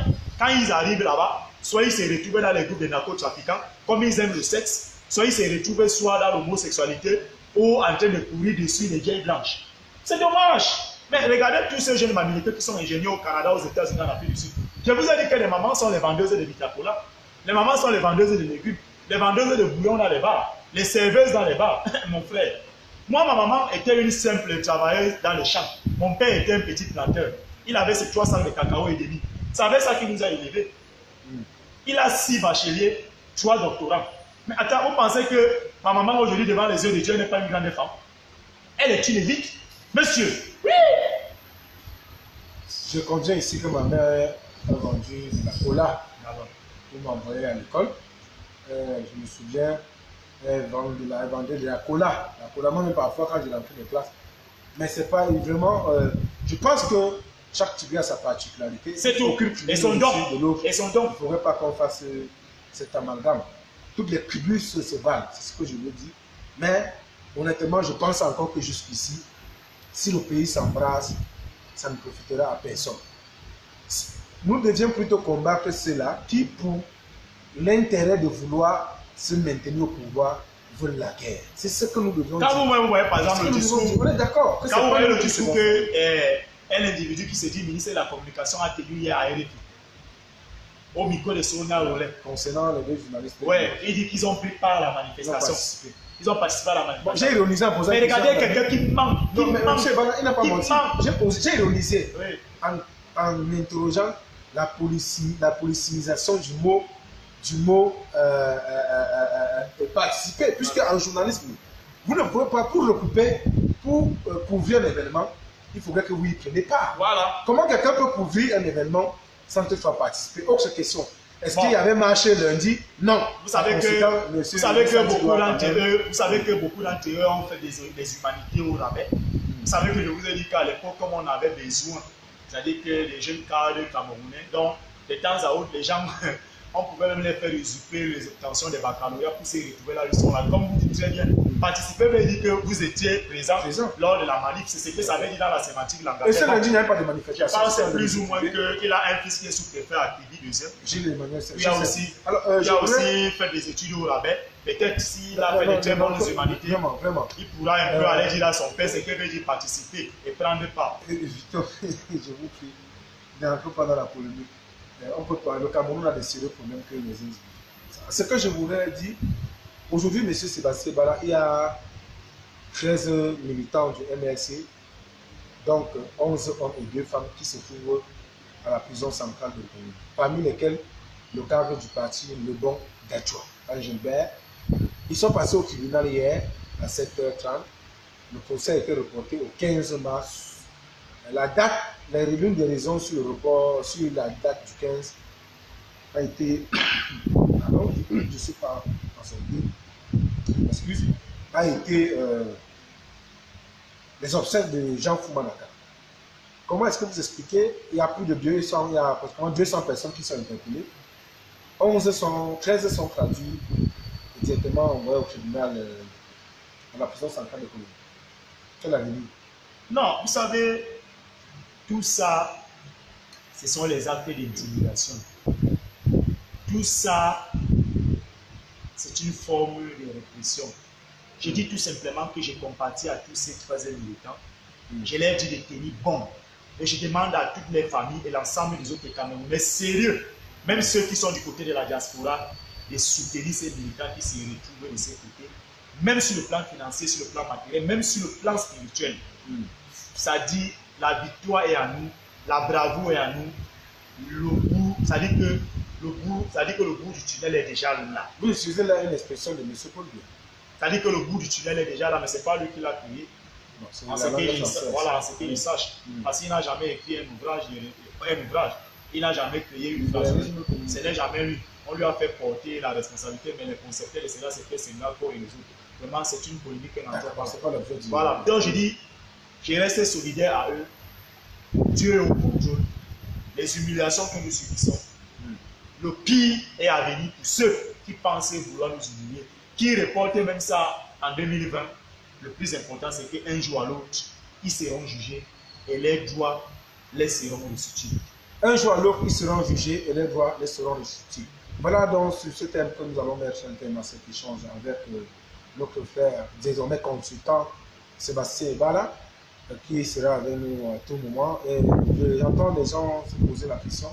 Pour ceux qui suivent l'actualité, savent très bien que je parle l'habitude de faire ce genre d'accompagnement. J'ai mis les lunettes aujourd'hui parce que j'ai été victime d'une agression jeudi matin à 6h15 à 150 mètres de mon domicile lorsque j'allais faire des courses dans une boutique. Vous pouvez voir, j'ai été touché au niveau du doigt, vous pouvez voir le coude et au niveau du pied, pied gauche. Voilà, donc c'est pourquoi j'ai mis ces lunettes pour ne pas présenter que cela se présente de façon aussi. Et je veux ajouter aussi en disant que c'est après le direct de lundi que nous avons fait ici, que moi-même mardi très tôt, ma fiancée 6h30 parce qu'elle va au boulot à 6h30. Étant sorti avec l'enfant, à 7h du matin, le chef de quartier a débarqué avec une escouade de gendarmes cagoulés, avec des pick-up, mais disant qu'on a fait un direct, il m'écoute, je suis sur l'œil du cyclone, je soutiens les bandits qui veulent amener la guerre au Cameroun, moi qui suis Betty. D'abord, je lui ai dit très rapidement, enlève ça de ta salle, je ne suis pas Betty. Très rapidement, parce que j'étais très agressif. Il m'a dit, il a reçu l'autorisation, je ne sais pas de qui, de m'entendre, machin sur un procès verbal, et qu'on va m'embarquer. Entre-temps, en partant, j'ai appelé le professeur Méda Lipote, qui est conseiller à la communication du professeur Maurice, quand il espère que je n'écorche pas sa fonction. Voilà. Et monsieur Christian Tchami, rédacteur en chef du Messager, qui est un brillant journaliste, parce que j'ai voulu vous joindre, votre téléphone ne passait pas. Je connais, monsieur Tchami m'a appelé, il a fait un papier à ce soir. Voilà, donc c'est comme ça donc, que je me suis rendu dans le domicile chef du quartier à Topikana. Il m'a dit des mots selon lesquels tu es notre tara, pourquoi tu es contre notre frère, pourquoi tu soutiens les Bamileke, les envahisseurs. Ici, Topikana, ça dit que ce n'est pas l'opposition, c'est les bêtises. Je lui ai donc posé la question de savoir si c'est pour tout ça que vous êtes venu maintenant dans mon domicile. Mais notez-moi dans vous m'amener, le Cameroun vous appartient. Sachez-en que je vais rester un soutien pour la vérité. Il me pose la question de savoir pourquoi je dis que quand le président de la République du Cameroun, il dit mais parce qu'il a gagné les élections. Il me demande si j'ai les preuves. Il dit que ce n'est pas à moi que vous allez demander les preuves. Je le dis, si c'est à travers ça que vous devez me tuer moi. Donc, les autres, les jeunes du quartier ont commencé à se vers son domicile. Ils ont dit, vous nous avez eu avec l'affaire des taux. Cette fois-ci, vous n'allez plus nous avoir. Ils ont commencé à vouloir filmer. Ces gendarmes leur ont dit que si vous filmez, on va vous arrêter. Et ils ont vu que les Bamileke, donc, les Bassa et les Yambassa, la communauté de ma maman, certains, parce que moi, je ne cause même pas avec les gens au quartier. Moi, je me méfie des Camerounais. Mais ils aiment ce que j'ai fait. Ils m'écoutent. Pour certains qui me voient à la télé, certains qui m'aperçoivent dans l'espace cybernétique. Il y avait déjà près d'une centaine de jeunes. La route a été coupée. Ils en ont senti que peut-être ça peut commencer par là l'étincelle. Et c'est comme ça que le chef du quartier s'est retraité. Et ces feignants-là ont pris la coupée de Scampel disant que non, ils ne sont pas venus m'arrêter. En fait, j'avais déjà terminé mon livre, je suis rentré dans mon domicile. D'accord, il faut dire ici que je suis un peu offusqué aussi par la réaction de certains hommes politiques qui se sont, j'ai vu beaucoup faire des pamphlets pour dénoncer le saccage qui s'est produit à l'ambassade de Paris. Mais peu sont ceux-là qui ont été offusqués de ce que certains militants, notamment Michel Ndoki, Célestin Djamel et bien d'autres, ont subi les exactions, la déshumanisation. Voir la cuisse d'une femme versée par une balle dans un taxi, ça fait pas beau. Les femmes sont saquées. Mais ces hommes politiques n'ont pas pris la peine de dénoncer cela. Je me suis un peu gêné. Pour moi, je pense que l'être humain est au-dessus de tout. On ne peut pas comparer l'être humain à un objet. Alors, ces mêmes gens qui ont beaucoup fait des sorties pour dénoncer cela, ont été carrément muets lorsque un militant du MRC a été attaqué en Galan à Ebolova au lendemain des élections parce qu'il avait des éléments de preuve qui attestaient qu'il y a eu faute, parce qu'il a constaté qu'il est arrivé dans un bureau de vote, ses frères ont voté, pourtant il ne résidait pas dans la ville. Le lendemain, il y a un gendarme qui est allé chez lui, il a essayé de l'assassiner avec ses enfants. Nous avons ébruité cette affaire. Aucun homme politique n'a levé le doigt pour s'offusquer. Je voulais tout simplement dire que cette indignation à double vitesse, quand je dis double vitesse, même c'est faux dit parce qu'on ne peut pas comparer l'objet à un être humain. Tout simplement dit, c'est déshonorant. Alors, monsieur Ebala, disons que monsieur Maurice Kamto est encore actuellement au GSO avec le professeur Alain Fougué, Paul Rikingé, Bernard Zonga, le général Lassiro, le cela me permet que par exemple à l'UE7 et autres militants sont partis dans les autres villes. Selon vous, pourront-ils être libérés? Non, mais il faut d'ailleurs d'abord dire aux internautes qu'on a voulu libérer le professeur Maurice Kamto. Il a exigé la libération. Il a opposé une feuille de presse en disant que si on doit le libérer, ça avait l'ensemble de tous. Il y avait l'ensemble de tous. Maintenant, en ce qui concerne le président de la République, M. Maurice Kamto, vous savez que les stratégies, c'est de le condamner et de mettre Kamto hors jeu pour les prochaines échéances. Et j'interpelle donc là les Camerounais qui ont de l'amour pour ce que nous faisons.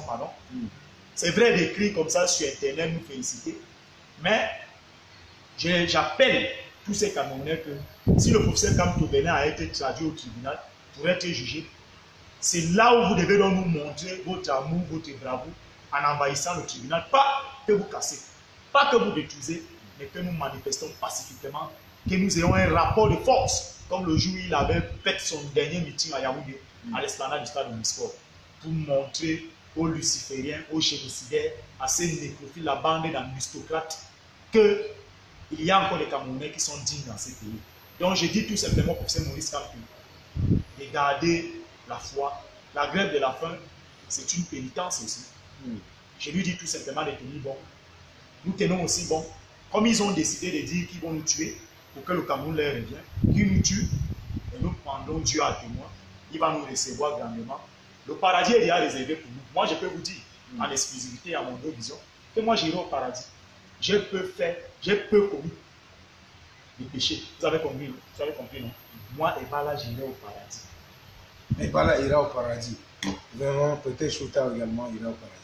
Alors, c'est ici que nous allons mettre un thème à cet échange, tout en précisant que c'est un entretien qui n'était pas prévu. J'ai juste forcé au regard de mon état. J'ai dit, bon, monsieur Sébastien m'a appelé. Il m'a dit, il faudrait vraiment que je parle parce qu'il y a une certaine stratégie de division et de manipulation sur la toile.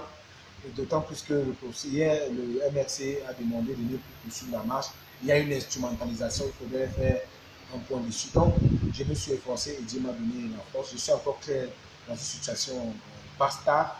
Je suis en train de poursuivre parce que les blessures que j'ai sont encore profondes. Je suis sous soin. Non, je peux vous rassurer que aux jeunes enfants que je connais, ça sera aussi des preuves pour les montrer demain que la vie n'a pas été rose pour vous. Et le seul conseil que je peux vous prodiguer, c'est quand vous les aimez, c'est de former les hommes, de les envoyer à l'école. Tout à fait. Et lorsque eux-mêmes grandiront, ils verront les séquelles. Je pense qu'ils se feront une idée. Et ils diront, papa, tes derniers jours sur terre, nous allons te faire vivre cela de manière bien. Donc, c'est tout simplement que on ne va pas s'arrêter à si bon chemin. Nous allons continuer le combat. Alors, chers internautes, encore merci. Merci pour le temps que vous avez sacrifié pour nous. Je vous souhaite tout simplement un excellent week-end. Que Dieu prenne soin de vous. Au revoir.